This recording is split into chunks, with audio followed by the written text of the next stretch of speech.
ಸಂದರ್ಭ ಸರಿ ಇಲ್ಲ, ಈಗ ಬೇಡ, ಸಂದರ್ಭ ಸರಿಯಲ್ಲ. ಯಾವ ಸಂದರ್ಭ ಕೆಡುಕಾಗಿರುತ್ತೆ ಆ ಸಂದರ್ಭದಲ್ಲಿ ಎಚ್ಚರಿಕೆಯಿಂದ ಹೆಜ್ಜೆ ಇಟ್ಟು ಸಂಘಟಿತರಾಗುವುದೇ ನಮ್ಮೆಲ್ಲರ ಹೊಣೆಗಾರಿಕೆ. ನೆನ್ಪಿಟ್ಕೊಳ್ಳಿ, ಯೇಸುಕ್ರಿಸ್ತರ ಜನನ ಈ ಭೂಮಿಯಲ್ಲಿ ಆಯಿತು. ಯೇಸುಕ್ರಿಸ್ತರನ್ನು ತಪ್ಪಾಗಿ ಅರ್ಥೈಸಿಕೊಂಡಿರತಕ್ಕಂಥ ಗುಂಪು ನಿಮಗೆ ಗೊತ್ತಿದೆ. ಅವರನ್ನು ಮೊಳೆ ಹೊಡೆದು ಸಾಯಿಸುವ ಸಂದರ್ಭದಲ್ಲಿಯೂ ಸಹಿತ ಜನಪ್ರಿಯವಾದ ವಾಕ್ಯವನ್ನು ನಾವು ಕೇಳಿದ್ದೇವೆ. ನೀನು ಅವರಿಗೆ ಶಾಪ ಕೊಡ್ತೀಯ ಅಂದರೆ ಶಾಪ ಕೊಡುವುದಿಲ್ಲ. ಏನು ಅಂತ ಹೇಳಿದರೆ, ಅವರು ನನ್ನವರು, ಅವರು ಏನು ತಪ್ಪು ಮಾಡ್ತಿದ್ದಾರೆ ಅಂತ ಅವರಿಗೆ ಅರಿವಿಲ್ಲ, ಅವರನ್ನು ಕ್ಷಮಿಸು ತಂದೆ. ನೆನ್ಪಿಟ್ಕೊಳ್ಳಿ, ಇದೇ ಭಾರತದಲ್ಲಿ ಯೇಸುಕ್ರಿಸ್ತರು ಪ್ರವಾಸ ಮಾಡಿದ್ದರೋ ಸುತ್ತಾಡಿದ್ದರೋ ನನಗೆ ಗೊತ್ತಿಲ್ಲ. ಆದರೆ ಇದೇ ಭಾರತದಲ್ಲಿ ಇನ್ನೊಬ್ಬ ಯೇಸುಕ್ರಿಸ್ತನ ತರಹ ಭಾರತದ ನೆಲ ಜನ್ಮ ಕೊಟ್ಟಿತು, ನಮ್ಮ ನಡುವೆ ಜನ್ಮವನ್ನು ಎತ್ತಿದ್ರು. ಅವರು ನನ್ ಅದರ್ ದ್ಯಾನ್ ಮಹಾತ್ಮ ಗಾಂಧಿ. ಅವರ ಬದುಕಿನಲ್ಲೂ ಸಹ ಇದೇ ರೀತಿ ಸಂದರ್ಭ ಬರುತ್ತೆ.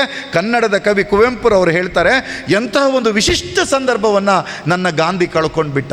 Now we must be ready for a new danger. We must get ready for it. Ready, set, 3, 2, 1, go.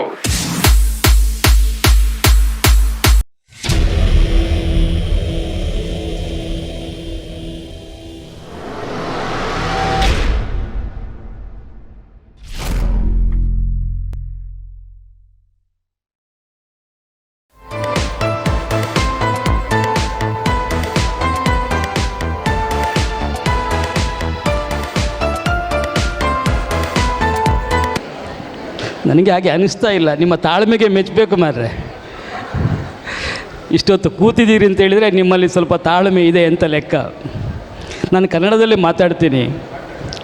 ಸುಮಾರು 35-40 ವರ್ಷ ಕನ್ನಡದಲ್ಲಿ ಮಾತಾಡಿ ಕ್ಲಾಸ್ ಮಾಡಿ ಕೊಂಕಣಿಯಲ್ಲಿ ಮಾತಾಡೋದು ಸ್ವಲ್ಪ ಕಷ್ಟ. ಕೊಂಕಣಿ ಮನೆ ಮಾತು ಕೊಂಕಣಿ, ನಂದು ಮನೆಯಲ್ಲಿ ಕೊಂಕಣಿ ಮಾತಾಡ್ತೀವಿ. ಆದರೆ ಕೊಂಕಣಿಯಲ್ಲಿ ಭಾಷಣ ಮಾಡೋದು ಸ್ವಲ್ಪ ಕಷ್ಟ, ಭಾರಿ ಕಷ್ಟಪಡೋದು ಬೇಡ ಅಂಥೇಳಿ ಕನ್ನಡದಲ್ಲೇ ಮಾತಾಡ್ತೀನಿ.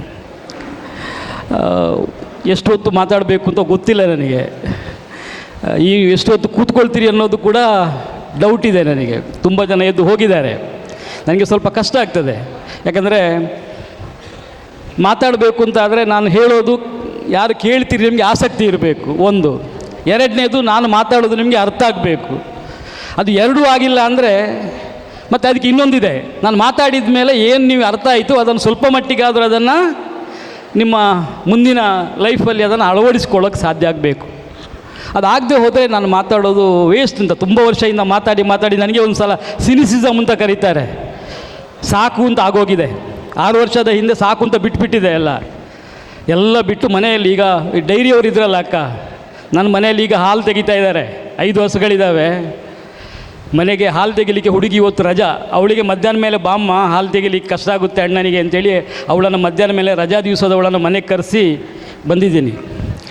ಬೆಳಿಗ್ಗೆ 4 ಕಟ್ಟು ಹುಲ್ಲು 4:15 ಹುಲ್ಲು ಮಾಡಿ ಹಾಕಿ ಬಂದಿದ್ದೆ ಇಲ್ಲಿಗೆ ಬರುವಾಗ. ಇಷ್ಟೆಲ್ಲ ಕಷ್ಟಪಟ್ಟು ಬಂದು ನಿಮಗೆ ಕೇಳುವಷ್ಟು ಆಸಕ್ತಿ ತಾಳ್ಮೆ ಇಲ್ಲ ಅಂದರೆ ಕಷ್ಟ ಅಲ್ವಾ? ಅದು ಕೂಡ ವಿಷಯ ರಾಜಕೀಯವಾಗಿ ನಾನು ಮಾತಾಡುವಂಥದ್ದು. ರಾಜಕೀಯ ಕಂಕಲಕ್ಕೆ ರಾಜಕೀಯ ಅಲ್ವಾ? ಆ ಸ್ಥಿತಿಯಲ್ಲಿರೋರು ನಾವು. ನಮಗೆ ಯಾಕೆ ರಾಜಕೀಯ, ನಮಗೆ ಬೇಡ ರಾಜಕೀಯ, ಅದೆಲ್ಲ ಸರಿ ಇಲ್ಲ. ರಾಜಕೀಯ ಒಳ್ಳೆಯದಿಲ್ಲ, ರಾಜಕೀಯ ತುಂಬ ಕೆಟ್ಟದ್ದು. ಈ ಸ್ಥಿತಿಗೆ ಬಂದಿದ್ದೇವೆ. ಅದರಲ್ಲೂ ನಾನು ಯಾವಾಗಲೂ ನಾನು ಬರುವಾಗ ನೋಡ್ತೀನಿ, ನಮ್ಮ ಕ್ರೈಸ್ತ ಸಮುದಾಯದ ಒಂದು ಹ್ಯಾಪಿ ಫ್ಯಾಮಿಲಿ. ನಾವು ಖುಷಿಯಾಗಿರಬೇಕು, ಭಾಳ ನೀಟಾಗಿ. ಹೇಳಿದ್ರಲ್ಲ ಫಾದರ್ ಕೂಡ ಮಾತಾಡುವಾಗ ಹೇಳಿದರು, ತುಂಬ ತಾಳ್ಮೆ, ಭಾಳ ಶಿಸ್ತು, ಯಾರಿಗೂ ನೋವು ಮಾಡಲ್ಲ, ಯಾರಿಗೂ ಪ್ರಶ್ನೆ ಮಾಡಲ್ಲ, ಯಾರ ಜೊತೆನೂ ಜಗಳ ಮಾಡಲ್ಲ, ಹೊರಗಿನ ಜನರ ಜೊತೆ ಸಮುದಾಯ ಅಂತ ಹೇಳಿದರೆ. ಆದರೆ ಈಗ ಅದೆಲ್ಲ ನಡೆಯಲ್ಲ. ಈಗ ನಾವು ಸ್ವಲ್ಪ ಜೋರಾಗಬೇಕು. ಜೋರಾಗಿಲ್ಲ ಅಂದರೆ ನಾವು ನಮ್ಮ ಅಸ್ತಿತ್ವವನ್ನೇ ಕಳ್ಕೊಳ್ಳುವಂಥ ಸ್ಥಿತಿಯಲ್ಲಿದ್ದೀವಿ. ನಾವು ಮೊದಲೇ ಅಲ್ಪಸಂಖ್ಯಾತರು. ಎಷ್ಟು ಪರ್ಸೆಂಟೇಜ್ ಇದ್ದೀವಿ ನಾವು ಗೊತ್ತಾ ನಿಮಗೆ? ಇಡೀ ಇಂಡಿಯಾದಲ್ಲಿ ಕ್ರೈಸ್ತ ಸಮುದಾಯ ಇಂಡಿಯಾದಲ್ಲಿ ಎಷ್ಟು ಪರ್ಸೆಂಟೇಜ್ ಇದೆ? 3.5 ಇಲ್ಲ. ನನ್ನ ಹತ್ರ ಎಲ್ಲ ಅಂಕಿ ಸಂಖ್ಯೆಗಳೆಲ್ಲ ಇದೆ ನನ್ನ ಹತ್ರ. ನಾನು ತುಂಬ ಹೊತ್ತು ಮಾತಾಡಲಿಕ್ಕೆ ಅದೆಲ್ಲ ಅಂಕಿ ಸಂಖ್ಯೆ ಇಟ್ಕೊಂಡು ಮಾತಾಡಲಿಕ್ಕೆ ಹೋದರೆ ತುಂಬ ಟೈಮ್ ತಗೊಳ್ಳುತ್ತೆ. ನಾನು ಅದೆಲ್ಲ ಮಾತಾಡೋಕ್ಕೆ ಹೋಗಲ್ಲ. ಭಾಳ ನೇರವಾಗಿ ಕೆಲವು ವಿಷಯಗಳನ್ನು ತಮ್ಮ ಗಮನಕ್ಕೆ ತರ್ತೀನಿ. 2.7 ಇದೆ. ನಮ್ಮ ಕರ್ನಾಟಕದಲ್ಲಿ 2.3 ಇರೋದು. ಕರ್ನಾಟಕದಲ್ಲಿ 2.3 ಇರೋದು. ಬೇರೆ ಬೇರೆ ರಾಜ್ಯಗಳಲ್ಲಿ ಬೇರೆ ಬೇರೆ. ನಮ್ಮಲ್ಲಿ ನಾವು ಅಲ್ಪಸಂಖ್ಯಾತರಲ್ವ, ಇಲ್ಲಿ ಬಹುಸಂಖ್ಯಾತರಾಗಿರುವಂಥ ಕೆಲವು ರಾಜ್ಯಗಳಿದ್ದಾವೆ ಇಂಡಿಯಾದಲ್ಲೇ. ಕ್ರಿಶ್ಚಿಯನ್ರು ಬಹುಸಂಖ್ಯಾತರಾಗಿರುವಂಥ ಕೆಲವು ರಾಜ್ಯಗಳಿದ್ದಾವೆ. ಯಾವುದು ಅಂತ ಹೇಳ್ತೀರಾ? ನೆನಪಿದೆಯಾ ನಿಮ್ಗೆ? ಯಾರಾದರೂ ಹೇಳ್ಬೋದಾ? ಹಾಂ, ಕೇರಳ ಬಹುಸಂಖ್ಯಾತ ಅಲ್ಲ, ಅದು ಕೇರಳದ ಅಂಕಿ ಸಂಖ್ಯಾತ ಏನೋ ಇದೆ ನನ್ನ ಹತ್ರ.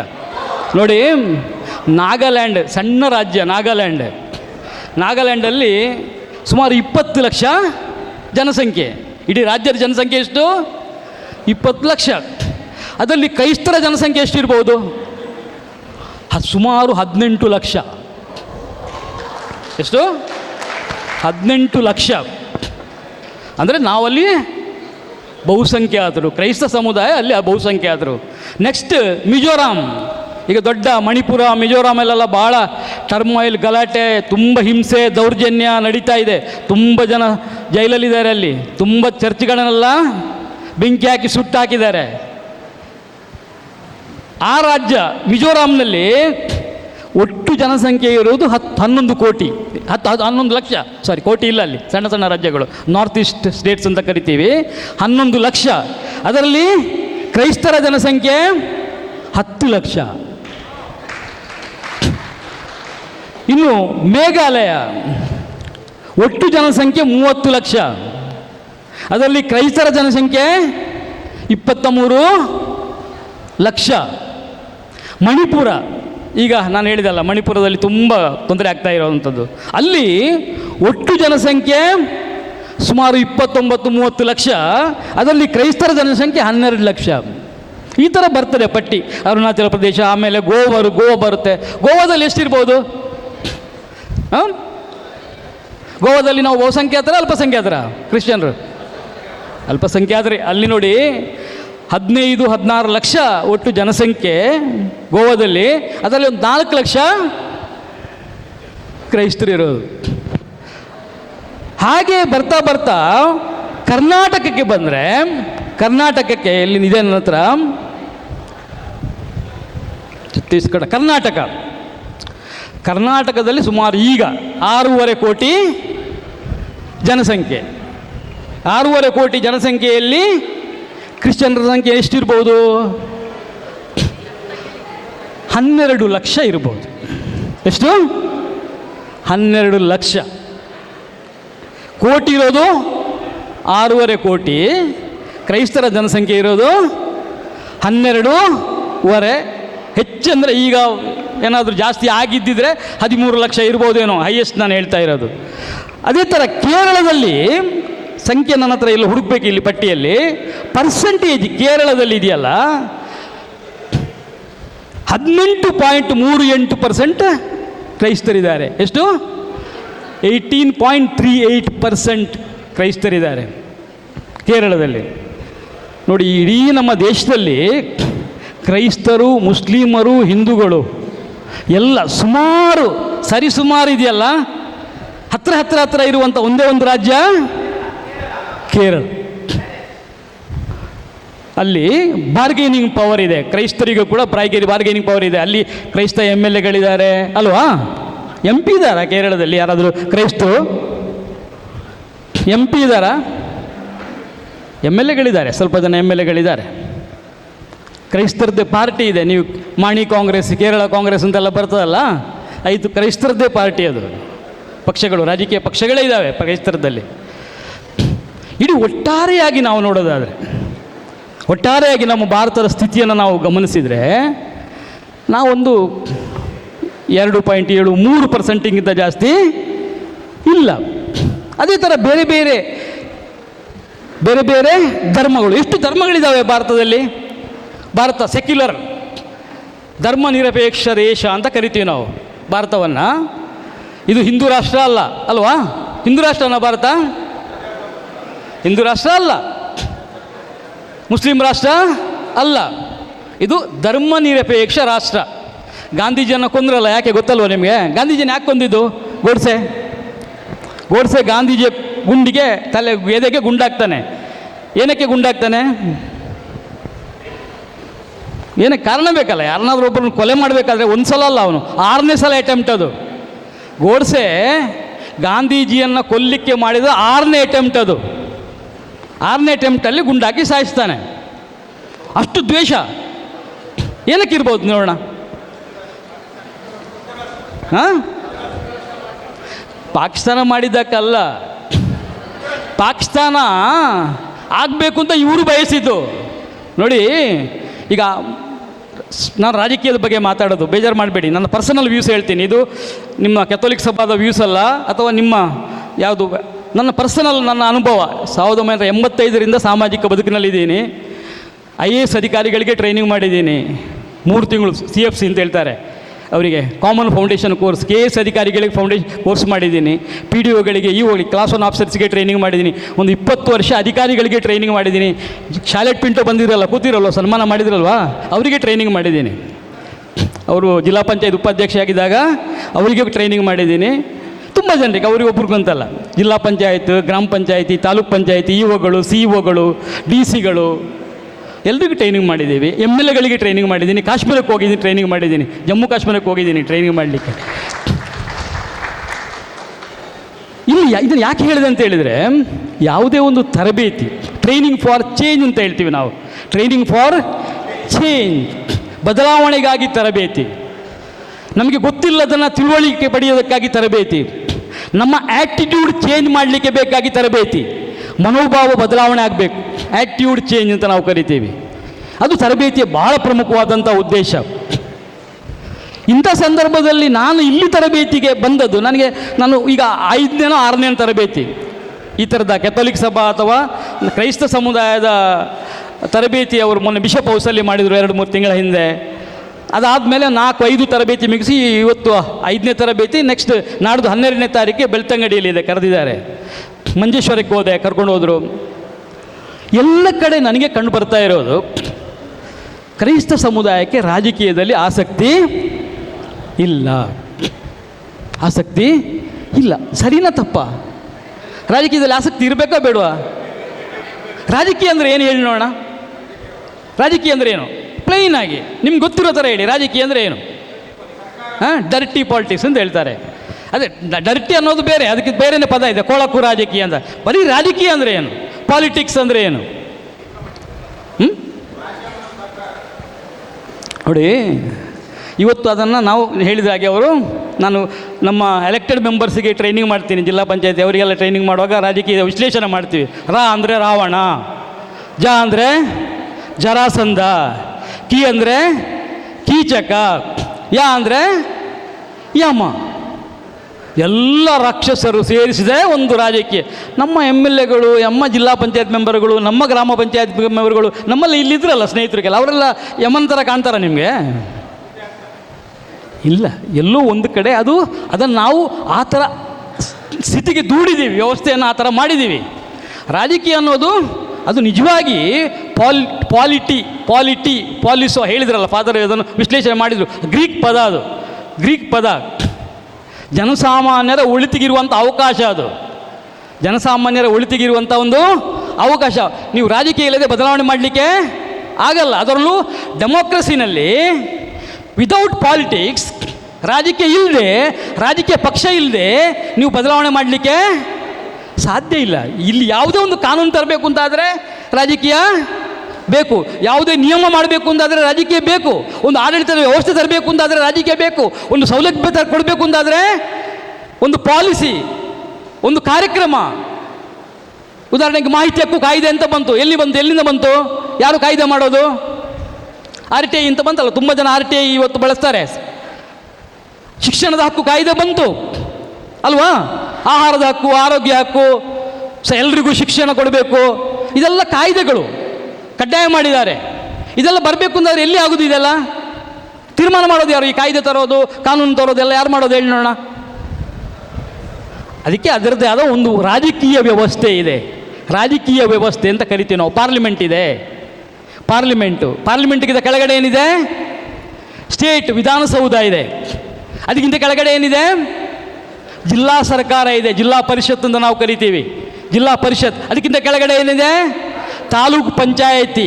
ತಾಲೂಕು ಸರ್ಕಾರ, ಅದಕ್ಕಿಂತ ಕೆಳಗಡೆ ಏನಿದೆ ಗ್ರಾಮ ಪಂಚಾಯಿತಿ, ಮುನ್ಸಿಪಾಲ್ಟಿ. ಅದು ಅರ್ಬನ್ ಲೋಕಲ್ ಬಾಡೀಸ್ ಅಂತ ಕರಿತೀವಿ.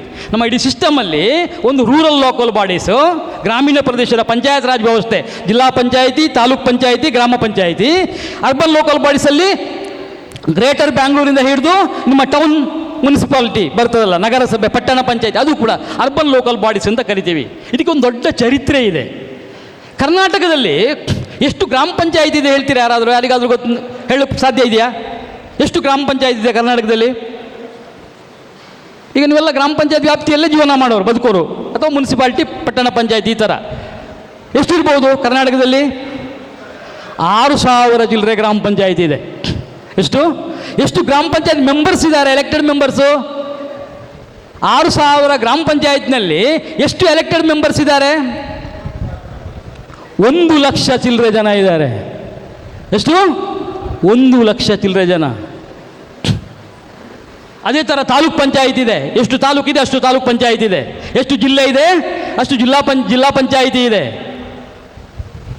ಅವರು ಸೇರಿಸಿದರೆ ಸುಮಾರು 1,20,000 ಗ್ರಾಮ ಪಂಚಾಯತ್, ಜಿಲ್ಲಾ ಪಂಚಾಯತ್, ತಾಲೂಕ್ ಪಂಚಾಯತ್ ಮೆಂಬರ್ಸ್ ಇದ್ದಾರೆ. ಆಮೇಲೆ ಶಾಸಕರು ಎಷ್ಟು ಜನ ಇದ್ದಾರೆ? MLAಗಳು ಕರ್ನಾಟಕದಲ್ಲಿ 224 ಜನ ಇದ್ದಾರೆ. ಅದರಲ್ಲಿ ಎಷ್ಟು ಜನ MLAಗಳು ಕ್ರಿಶ್ಚಿಯನ್ಸ್ ಇದ್ದಾರೆ? ಯಾರಾದರೂ ಇದ್ದಾರಾ? ಅವರು MLA ಅಲ್ಲ, MLC ಅವರು. KJ ಜಾರ್ಜ್ ಇದ್ದಾರೆ. ಸಾರಿ ಕರೆಕ್ಟಾಗಿ ಹೇಳಿದರು. KJ ಜಾರ್ಜ್ ಒಬ್ಬರು ಇದ್ದಾರೆ. ಆಮೇಲೆ MLC ಒಬ್ಬರು ಐವಾನ್ ಡಿಸೋಜಾ ಇದ್ದಾರೆ. 75 ಜನ MLCಗಳಿದ್ದಾರೆ. 75 ಜನ MLC. ಸಿಸ್ಟಮನ್ನು ಅರ್ಥ ಮಾಡ್ಕೊಳ್ಳೋಕೆ ಪ್ರಯತ್ನ ಮಾಡಿ.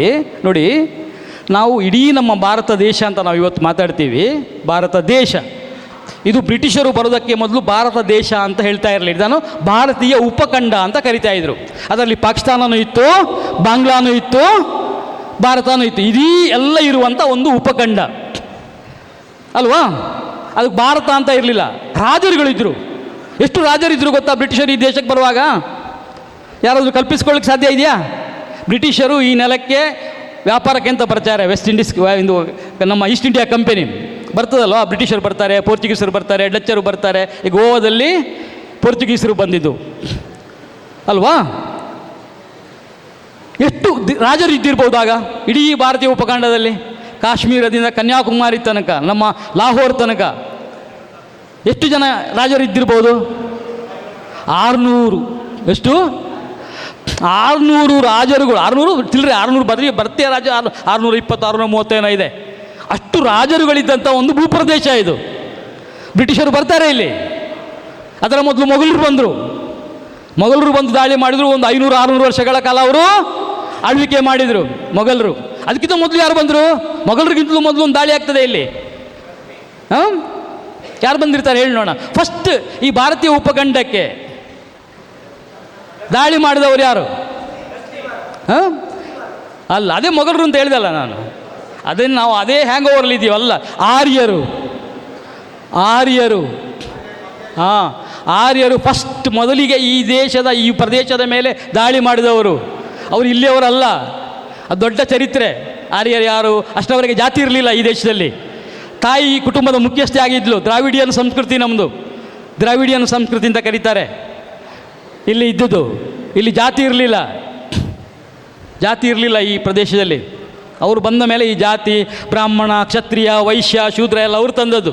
ಅದೊಂದು 2-3 ಗಂಟೆ ಕ್ಲಾಸ್. ಅದ್ರ ಬಗ್ಗೆ ಮಾತಾಡೋಕೆ ಹೋಗಲ್ಲ. ಅವರು ಹೋದರು. ಆಮೇಲೆ ಇವರು ಬಂದರು, ಮೊಘಲರು ಬಂದರು. ಅವರು 500-600 ವರ್ಷ ಆಳ್ವಿಕೆ ಮಾಡಿದರು. ಆಮೇಲೆ ಬ್ರಿಟಿಷರು ಬಂದರು. ಅವರೆಷ್ಟು ವರ್ಷ ಆಳ್ವಿಕೆ ಮಾಡಿದರು? 200-250 ವರ್ಷಗಳ ಕಾಲ ಅವರು ಆಳ್ವಿಕೆ ಮಾಡಿದರು. ಅವ್ರನ್ನ ಓಡಿಸಿದ್ವಿ.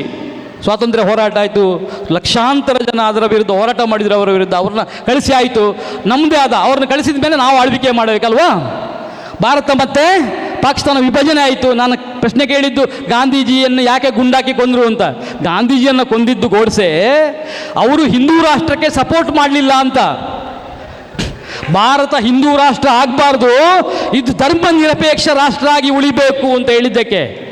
ಧರ್ಮ ನಿರಪೇಕ್ಷ ರಾಷ್ಟ್ರ. 7 ಧರ್ಮದ ಜನ ಇದ್ದಾರೆ. ಆಯ್ತು, 7 ಧರ್ಮಗಳಿದ್ದಾವೆ ಭಾರತದಲ್ಲಿ. 7 ಧರ್ಮಗಳು. ಹಿಂದೂಗಳು, ಮುಸ್ಲಿಮರು, ಕ್ರೈಸ್ತರು, ಸಿಖ್ಖರು, ಜೈನರು, ಬೌದ್ಧರು, ಪಾರ್ಸಿಗಳು, ಅಲ್ವಾ? ಎಲ್ಲರನ್ನು ಒಳಗೊಂಡಂಥ ಒಂದು ದೇಶ ಆಗಿ ಉಳಿಬೇಕು, ಅದಕ್ಕೆ ಅವರನ್ನು ಗುಂಡಾಕಿ ಸಾಯಿಸ್ತಾರೆ. ಅವನಿಗೆ ಬರ್ಕೊಂಡು, ನನ್ನ ಹತ್ರ ಇದೆ ಪುಸ್ತಕ, ವೈ ಐ ಕಿಲ್ಡ್ ಗಾಂಧೀಜಿ ಅಂತ ನಾಥುರಾಮ್ ಗೋಡ್ಸೆ ಪುಸ್ತಕ ಬರೆದಿದ್ದಾನೆ, ನನ್ನ ಹತ್ರ ಇದೆ, ನಾನು ಗಾಂಧೀಜಿಯನ್ನು ಯಾಕೆ ಕೊಂದೆ ಅಂತ. ಆಮೇಲೆ ನಮ್ಮದೇ ಆಡಳಿತ, ಅವರನ್ನು ಕಳಿಸಿದ ಮೇಲೆ ಬ್ರಿಟಿಷರು ಹೋದರು, ನಮ್ಮದು ಪ್ರಜಾಪ್ರಭುತ್ವ, ನಮ್ಮದೇ ಆದ ರೆಪ್ರೆಸೆಂಟೇಟಿವ್ ಡೆಮಾಕ್ರಸಿಯನ್ನು ನಾವು ತಂದ್ವಿ, ಜಾರಿಗೆ ತಂದ್ವಿ. ಅಂಬೇಡ್ಕರ್ ಅವರು ಒಂದು ಸಂವಿಧಾನವನ್ನು, ಅದ್ಭುತವಾದ ಸಂವಿಧಾನವನ್ನು ಬರೆದರು. ಎಲ್ಲ ಧರ್ಮಗಳ, ಎಲ್ಲ ಜಾತಿಗಳ ಜನ ಒಟ್ಟಾಗಿ ಬಾಳುವಂಥ ಒಂದು ಸಾಮರಸ್ಯದ ಸಂವಿಧಾನ. ಅದಕ್ಕೆ ಭಾರತದ ಸಂವಿಧಾನ ತುಂಬ ಗ್ರೇಟ್ ಸಂವಿಧಾನ ಅಂತ ಕರೆಯೋದು. ಸರ್ಕಾರಗಳು ಬಂದು, ಕೇಂದ್ರ ಸರ್ಕಾರ, ರಾಜ್ಯ ಸರ್ಕಾರ ಸಂವಿಧಾನ ಹೇಳಿದೆ, ಸರ್ಕಾರ ಹೀಗಿರಬೇಕು ಅಂತ ಹೇಳ್ತಾರೆ, 5 ವರ್ಷಕ್ಕೊಂದ್ಸಲ ಚುನಾವಣೆ ಆಗಬೇಕು, ಎಲ್ಲವೂ ಸಂವಿಧಾನ ಬರೆದಿದೆ ಏನೇನು ಆಗಬೇಕು ಅಂತ. ಅದಕ್ಕಿಂತ ಕೆಳಗಡೆ ಇರಲಿಲ್ಲ. ಕೇಂದ್ರ ಮತ್ತು ರಾಜ್ಯ ಸರ್ಕಾರಗಳಿಗಿಂತ ಕೆಳಗಡೆ ಬಲಿಷ್ಠವಾದಂಥ ಸರ್ಕಾರಗಳಿರಲಿಲ್ಲ. ತುಂಬ ವರ್ಷಗಳ ಕಾಲ ಪಂಚರು ಅಂತ, ನಮ್ಮ ಪಟೇಲ, ಗೌಡ, ಪೊಲೀಸ್ ಪಾಟೀಲ, ಶಾನುಭೋಗ ಇವರೇ ಆಡಳಿತ ಮಾಡ್ತಾ ಇದ್ದಿದ್ದು ರಾಜರುಗಳ ಪ್ರತಿನಿಧಿಯಾಗಿ. ರಿಪ್ಪನ್ ಹೆಸರು ಕೇಳಬೇಕು, ವೈಸ್ರಾಯ್ ರಿಪ್ಪನ್ ಅಂತ ಇರ್ತಾರೆ. ಅವರು ಮೊದಲ ಬಾರಿಗೆ ಈ ಪಟೇಲರ ಆಡಳಿತವನ್ನು ತೆಗೆದುಹಾಕಿ ಡಿಸ್ಟ್ರಿಕ್ಟ್ ಬೋರ್ಡ್ ಮತ್ತು ತಾಲೂಕ್ ಬೋರ್ಡ್ ಮತ್ತು ಗ್ರಾಮ ಪಂಚಾಯಿತಿ ಅಂತ ಮಾಡಿದ್ದು ರಿಪ್ಪನ್ ಮೊದಲ ಬಾರಿಗೆ. ಅದಾದಮೇಲೆ ಸ್ವಾತಂತ್ರ್ಯ ಬಂದ ಮೇಲೇನೂ ಸುಮಾರು 12 ವರ್ಷಗಳ ಕಾಲ ಅದೇ ವ್ಯವಸ್ಥೆ ಮುಂದುವರಿಯುತ್ತದೆ. ಆಮೇಲೆ ಒಂದೊಂದಾಗಿನೇ ಬದಲಾವಣೆಗಳು ಆರಂಭ ಆಗ್ತದೆ. ಇಷ್ಟು ದೊಡ್ಡ ದೇಶ, ಇಲ್ಲಿ ಬರೀ ಕೇಂದ್ರ ಸರ್ಕಾರ ಮತ್ತು ರಾಜ್ಯ ಸರ್ಕಾರದಿಂದ ಬದಲಾವಣೆ ತರಲಿಕ್ಕೆ, ಅಭಿವೃದ್ಧಿ ಮಾಡಲಿಕ್ಕೆ ಸಾಧ್ಯ ಆಗಲ್ಲ. ಅದಕ್ಕೆ ನಮಗೆ ಸ್ಥಳೀಯ ಸರ್ಕಾರಗಳು ಬೇಕು ಅಂತ ಆಗ 2-3 ಸಮಿತಿಗಳನ್ನು ಮಾಡ್ತಾರೆ. ನೆಹರು ಅವರು ಒಂದು ಸಮಿತಿ ನೇಮಕ ಮಾಡ್ತಾರೆ ಪಂಚಾಯತ್ಗಳ ತರಲಿಕ್ಕೆ. ಆ ಸಮಿತಿಗಳು ಕಾರಣ, ಬಲವಂತರಾಯ್ ಮೆಹ್ತಾ ಸಮಿತಿ ಅಂತ ಬರುತ್ತೆ. ಮೊರಾರ್ಜಿ ದೇಸಾಯಿ ಅವರು ಪ್ರೈಮ್ ಮಿನಿಸ್ಟರ್ ಆದಾಗ ಅಶೋಕ್ ಮೆಹ್ತಾ ಸಮಿತಿ ಅಂತ ಮಾಡ್ತಾರೆ. ಆಮೇಲೆ ನಮ್ಮ ರಾಜೀವ್ ಗಾಂಧಿ ಅವರು ಪ್ರಧಾನಿಯಾಗಿದ್ದಾಗ ಡಾಕ್ಟರ್ ಎಲ್ ಸಿಂಘ್ವಿ ಸಮಿತಿ ಅಂತ ಮಾಡ್ತಾರೆ. ಇವತ್ತು ನಮ್ಮಲ್ಲಿರುವಂಥ ಜಿಲ್ಲಾ ಪಂಚಾಯಿತಿ, ನಮ್ಮಲ್ಲಿರುವಂಥ ತಾಲೂಕ್ ಪಂಚಾಯಿತಿ, ನಮ್ಮಲ್ಲಿರುವ ಗ್ರಾಮ ಪಂಚಾಯಿತಿ, ನಮ್ಮಲ್ಲಿರುವ ಗ್ರಾಮ ಸಭೆ, ಇದೆಲ್ಲವೂ ರಾಜೀವ್ ಗಾಂಧಿಯವರ ಅಧಿಕಾರಾವಧಿಯಲ್ಲಿ ಡಾಕ್ಟರ್ ಎಲ್ ಎನ್ ಸಿಂಘ್ವಿ ಅವರ ಶಿಫಾರಸಿನ ಮೂಲಕ ಬಂದಂಥ ವ್ಯವಸ್ಥೆಗಳು. 1992ರಲ್ಲಿ ರಾಜೀವ್ ಗಾಂಧಿ ಅವರು ಜೀವಂತ ಇದ್ದಾಗ ಅದನ್ನು ಜಾರಿಗೆ ತರಲಿಕ್ಕೆ ಆಗಲ್ಲ, 1 ಓಟಿಂದ ಬಿದ್ದೋಗ್ತದೆ ಅದು. ಮೇಲ್ಮನೆಯಲ್ಲಿ ರಾಜ್ಯಸಭೆಯಲ್ಲಿ 1 ಓಟಿಂದ ಸೋತೋಗ್ತದೆ ಅದು ಇದು ಸಂವಿಧಾನದ 66ನೇ ತಿದ್ದುಪಡಿ. ಆಮೇಲೆ ನರಸಿಂಹರಾವ್ ಅವರು ಪ್ರಧಾನಿಯಾಗಿದ್ದಾಗ, ರಾಜೀವ್ ಗಾಂಧಿ ಅವರ ಕೊಲೆ ಆದಮೇಲೆ ನರಸಿಂಹರಾವ್ ಅವರು ಪ್ರಧಾನಿಯಾಗಿದ್ದಾಗ ಅದನ್ನು ಸಂವಿಧಾನದ 73 ಮತ್ತು 74ನೇ ತಿದ್ದುಪಡಿ ಅಂತೇಳಿ ಪಾರ್ಲಿಮೆಂಟ್ನಲ್ಲಿ ಮಸೂದೆ ಮಂಡನೆ ಮಾಡ್ತಾರೆ. ಆ ಮಸೂದೆ ಪಾಸ್ ಆಗ್ತದೆ, ಎರಡೂ ಕೂಡ ಪಾಸ್ ಆಗ್ತದೆ. ಹಾಗೆ ಬಂದದ್ದು ಕರ್ನಾಟಕದಲ್ಲಿ ಜಿಲ್ಲಾ ಪಂಚಾಯಿತಿ, ತಾಲೂಕ್ ಪಂಚಾಯಿತಿ ಮತ್ತು ಗ್ರಾಮ ಪಂಚಾಯಿತಿ. ಇದು ಇಲ್ಲಿ ಮಾತ್ರ ಅಲ್ಲ, ನಮ್ಮ ದೇಶದ ಎಲ್ಲ ರಾಜ್ಯಗಳಲ್ಲಿ ಇವತ್ತು 3 ಹಂತದ ಗ್ರಾಮ ಪಂಚಾಯಿತಿಗಳು ಇದ್ದಾವೆ. ಕೆಲವು ರಾಜ್ಯಗಳನ್ನು ಹೊರತುಪಡಿಸಿ, ಯಾವ ಕೆಲವು ರಾಜ್ಯಗಳು ಕಡಿಮೆ ಜನಸಂಖ್ಯೆ ಇರುವ, ನಾನು ಹೇಳಿದಲ್ಲ ಮಣಿಪುರ, ಮೇಘಾಲಯ, ನಾಗಾಲ್ಯಾಂಡ್, ಇದೆಲ್ಲ ನಮ್ಮ ಕಡಿಮೆ ಜನಸಂಖ್ಯೆ ಇರುವಂಥ ರಾಜ್ಯಗಳು. ಅಲ್ಲಿ 2 ಹಂತ ಇರೋದು, ಗ್ರಾಮ ಪಂಚಾಯಿತಿ ಮತ್ತು ಜಿಲ್ಲಾ ಪಂಚಾಯಿತಿ ಮಾತ್ರ. ತಾಲೂಕ್ ಪಂಚಾಯಿತಿಯಲ್ಲಿ ಇಲ್ಲ. ಇಲ್ಲಿ ನಮ್ಮಲ್ಲಿದೆ. 1992ರಲ್ಲಿ ವೀರಪ್ಪ ಮೊಯ್ಲಿ ಅವರು ಮುಖ್ಯಮಂತ್ರಿ ಆಗಿದ್ದಾಗ, ಆ ಮಸೂದೆ ಜಾರಿ ಆದಾಗ, ಗೋರ್ಪಡೆಯವರು RDPR ಮಿನಿಸ್ಟರ್ ಆಗಿದ್ದರು. ಇಲ್ಲಿ ಕರ್ನಾಟಕದ ಆ್ಯಕ್ಟನ್ನು ರೆಡಿ ಮಾಡಿದರು, ಮೀಸಲಾತಿಯನ್ನು ಘೋಷಣೆ ಮಾಡಿದರು. ಅದಕ್ಕಿಂತ ಮೊದಲು ನಜೀರ್ ಸಾಬ್ ಮತ್ತು ರಮಕೃಷ್ಣ ಹೆಗಡೆ ಅವರ ಸರ್ಕಾರದಲ್ಲಿ ಜಿಲ್ಲಾ ಪರಿಷತ್ ಮತ್ತು ಮಂಡಲ ಪಂಚಾಯಿತಿ ಇತ್ತು. ನಿಮ್ಗೆ ಗೊತ್ತಿರಬೇಕು, ಶಿರ್ತಾಡಿ ವಿಲಿಯಂ ಪಿಂಟೋ ಅವರ ಹೆಸರನ್ನು ನೀವು ಕೇಳಿದ್ರಿ. ಅವರೊಂದು ಪುಸ್ತಕ ಬರೆದಿದ್ದಾರೆ, ಶಿರ್ತಾಡಿ ವಿಲಿಯಂ ಪಿಂಟೋ ಅವರು. ನಾನು ಅವರ ಅಭಿಮಾನಿ. ಆ ಪುಸ್ತಕವನ್ನು ಈಗಲೂ ಇಟ್ಕೊಂಡಿದ್ದೀನಿ. 25-30 ವರ್ಷ ಹಳೆಯ ಪುಸ್ತಕ, ಇಷ್ಟು ಸಣ್ಣ ಪುಸ್ತಕ ನನ್ನ ಹತ್ರ ಈಗಲೂ ಇದೆ, ಅದು ಇಟ್ಕೊಂಡಿದ್ದೀನಿ. ಅದರಲ್ಲಿ ಮಂಡಲ ಪಂಚಾಯತ್ ಮತ್ತು ಜಿಲ್ಲಾ ಪರಿಷತ್ ಎಷ್ಟು ಶ್ರೇಷ್ಠ ಅಂತ ಬರೆದಿದ್ದಾರೆ ಅವರು, ಯಾಕೆ ಬೇಕು ಅದು ಅಂತ ಬರೆದಿದ್ದಾರೆ. ಗ್ರಾಮ ಸಭೆಯ ಸ್ಟ್ರೆಂತ್ ಏನು ಅಂತ ಬರೆದಿದ್ದಾರೆ ಶಿರ್ತಾಡಿ ವಿಲಿಯಂ ಪಿಂಟೋರವರು. ಅದಾದಮೇಲೆ ಈಗ ಈ ವ್ಯವಸ್ಥೆ, ಆ 2 ಹಂತದ ಜಿಲ್ಲಾ ಪರಿಷತ್ ಮತ್ತು ಮಂಡಲ ಪಂಚಾಯತ್ ಹೋಗಿ ಈಗ 3 ಹಂತದ ಸರ್ಕಾರ. 3 ಹಂತದ ಸರ್ಕಾರದಲ್ಲಿ ನಾನು ಪ್ರಶ್ನೆ ಕೇಳಿದೆ ನಿಮಗೆ, ಎಷ್ಟು ಗ್ರಾಮ ಪಂಚಾಯತ್ ಇರ್ಬೋದು? 6,000 ಚಿಲ್ಲರೆ ಗ್ರಾಮ ಪಂಚಾಯತ್ ಇದೆ. ತಾಲೂಕುಗಳು ಎಷ್ಟಿದ್ದಾವೆ ಅಷ್ಟು ತಾಲೂಕು ಪಂಚಾಯತಿಗಳಿದ್ದಾವೆ. 31 ಜಿಲ್ಲಾ ಪಂಚಾಯತಿಗಳು, 31 ಜಿಲ್ಲೆ ಇದೆ ಈಗ, 31 ಜಿಲ್ಲಾ ಪಂಚಾಯತಿ ಇದೆ ಅಲ್ವಾ? ಇಲ್ಲಿ ಮೀಸಲಾತಿ ಇದೆ. ಮಹಿಳೆಯರಿಗೆ ಎಷ್ಟು ಮೀಸಲಾತಿ ಇದೆ ಹೇಳೋಣ? 1 ಲಕ್ಷ ಜನ ಗ್ರಾಮ ಪಂಚಾಯತ್ ಮೆಂಬರಲ್ಲಿ ಎಷ್ಟು ಜನ ಹೆಣ್ಣುಮಕ್ಕಳು ಮೆಂಬರ್ ಆಗಿರ್ಬೋದು ಈಗ? 1 ಲಕ್ಷ ಜನ ಮೆಂಬರ್ಸ್ ಇದ್ದಾರೆ ಈಗ. ಅದರಲ್ಲಿ ಎಷ್ಟು ಜನ ಹೆಣ್ಣುಮಕ್ಕಳು ಮೆಂಬರ್ ಆಗಿರ್ಬೋದು? 55,000 ಇದ್ದಾರೆ. ಮೊದಲು ಇರಲಿಲ್ಲ, ಅವಕಾಶ ಇರಲಿಲ್ಲ. ಕಾಯ್ದೆ ತಂದು ಮೀಸಲಾತಿಯನ್ನು ಕಡ್ಡಾಯ ಮಾಡಿದ ಮೇಲೆ ಇವತ್ತು ಅನಿವಾರ್ಯವಾಗಿ ನಮ್ಮ ಹೆಣ್ಣು ಮಕ್ಕಳಿಗೆ ಅಧಿಕಾರದ ಹತ್ತಿರ ಬರಲಿಕ್ಕೆ ಸಾಧ್ಯ ಆಗಿದೆ. ಬರೀ ಅವರು ಮೆಂಬರಾಗಿ ಆಯ್ಕೆ ಆಗಿದ್ದಲ್ಲ, 6,000 ಗ್ರಾಮ ಪಂಚಾಯತ್ನಲ್ಲಿ 3,000 ಗ್ರಾಮ ಪಂಚಾಯತಿಗಳಲ್ಲಿ ಮಹಿಳಾ ಅಧ್ಯಕ್ಷರಿದ್ದಾರೆ. ಮಹಿಳಾ ಅಧ್ಯಕ್ಷರು ಗ್ರಾಮ ಪಂಚಾಯತಿಯಲ್ಲಿದ್ದಾರೆ. 31 ಜಿಲ್ಲಾ ಪಂಚಾಯತಿಗಳಲ್ಲಿ 16 ಜಿಲ್ಲಾ ಪಂಚಾಯತಿಗಳಲ್ಲಿ ಮಹಿಳಾ ಅಧ್ಯಕ್ಷರಾಗ್ತಾರೆ. ಅವಕಾಶ ಇದೆ, ಕಡ್ಡಾಯ ಅದು. ಮೀಸಲಾತಿ ನೋಡಿ, ಮಹಿಳಾ ಮೀಸಲಾತಿ 7th ಪಂಚಾಯತ್ ರಾಜ್ ವ್ಯವಸ್ಥೆಯ ಗ್ರೇಟ್ನೆಸ್ ಅದು. ಮಹಿಳೆಯರು ಅಧಿಕಾರದ ಹತ್ತಿರಕ್ಕೆ ಕೂಡ ಬರಲಿಕ್ಕೆ ಅವಕಾಶ ಇರಲಿಲ್ಲ. ಇವತ್ತು ಶಾಲೆಟ್ ಪಿಂಟೋ ಇವತ್ತು ಈ ಹಂತಕ್ಕೆ ಬರಬೇಕಾದ್ರೆ, ಇವತ್ತು ರಾಜಕೀಯವಾಗಿ ಅವ್ರು ಬೆಳೆದಿದ್ದಾರೆ ಅಲ್ವಾ, ಅವ್ರು ಈ ಹಂತಕ್ಕೆ ಬರಬೇಕಾದ್ರೆ ಈ ಸಂವಿಧಾನದ 73ನೇ ತಿದ್ದುಪಡಿ ಕಾರಣ.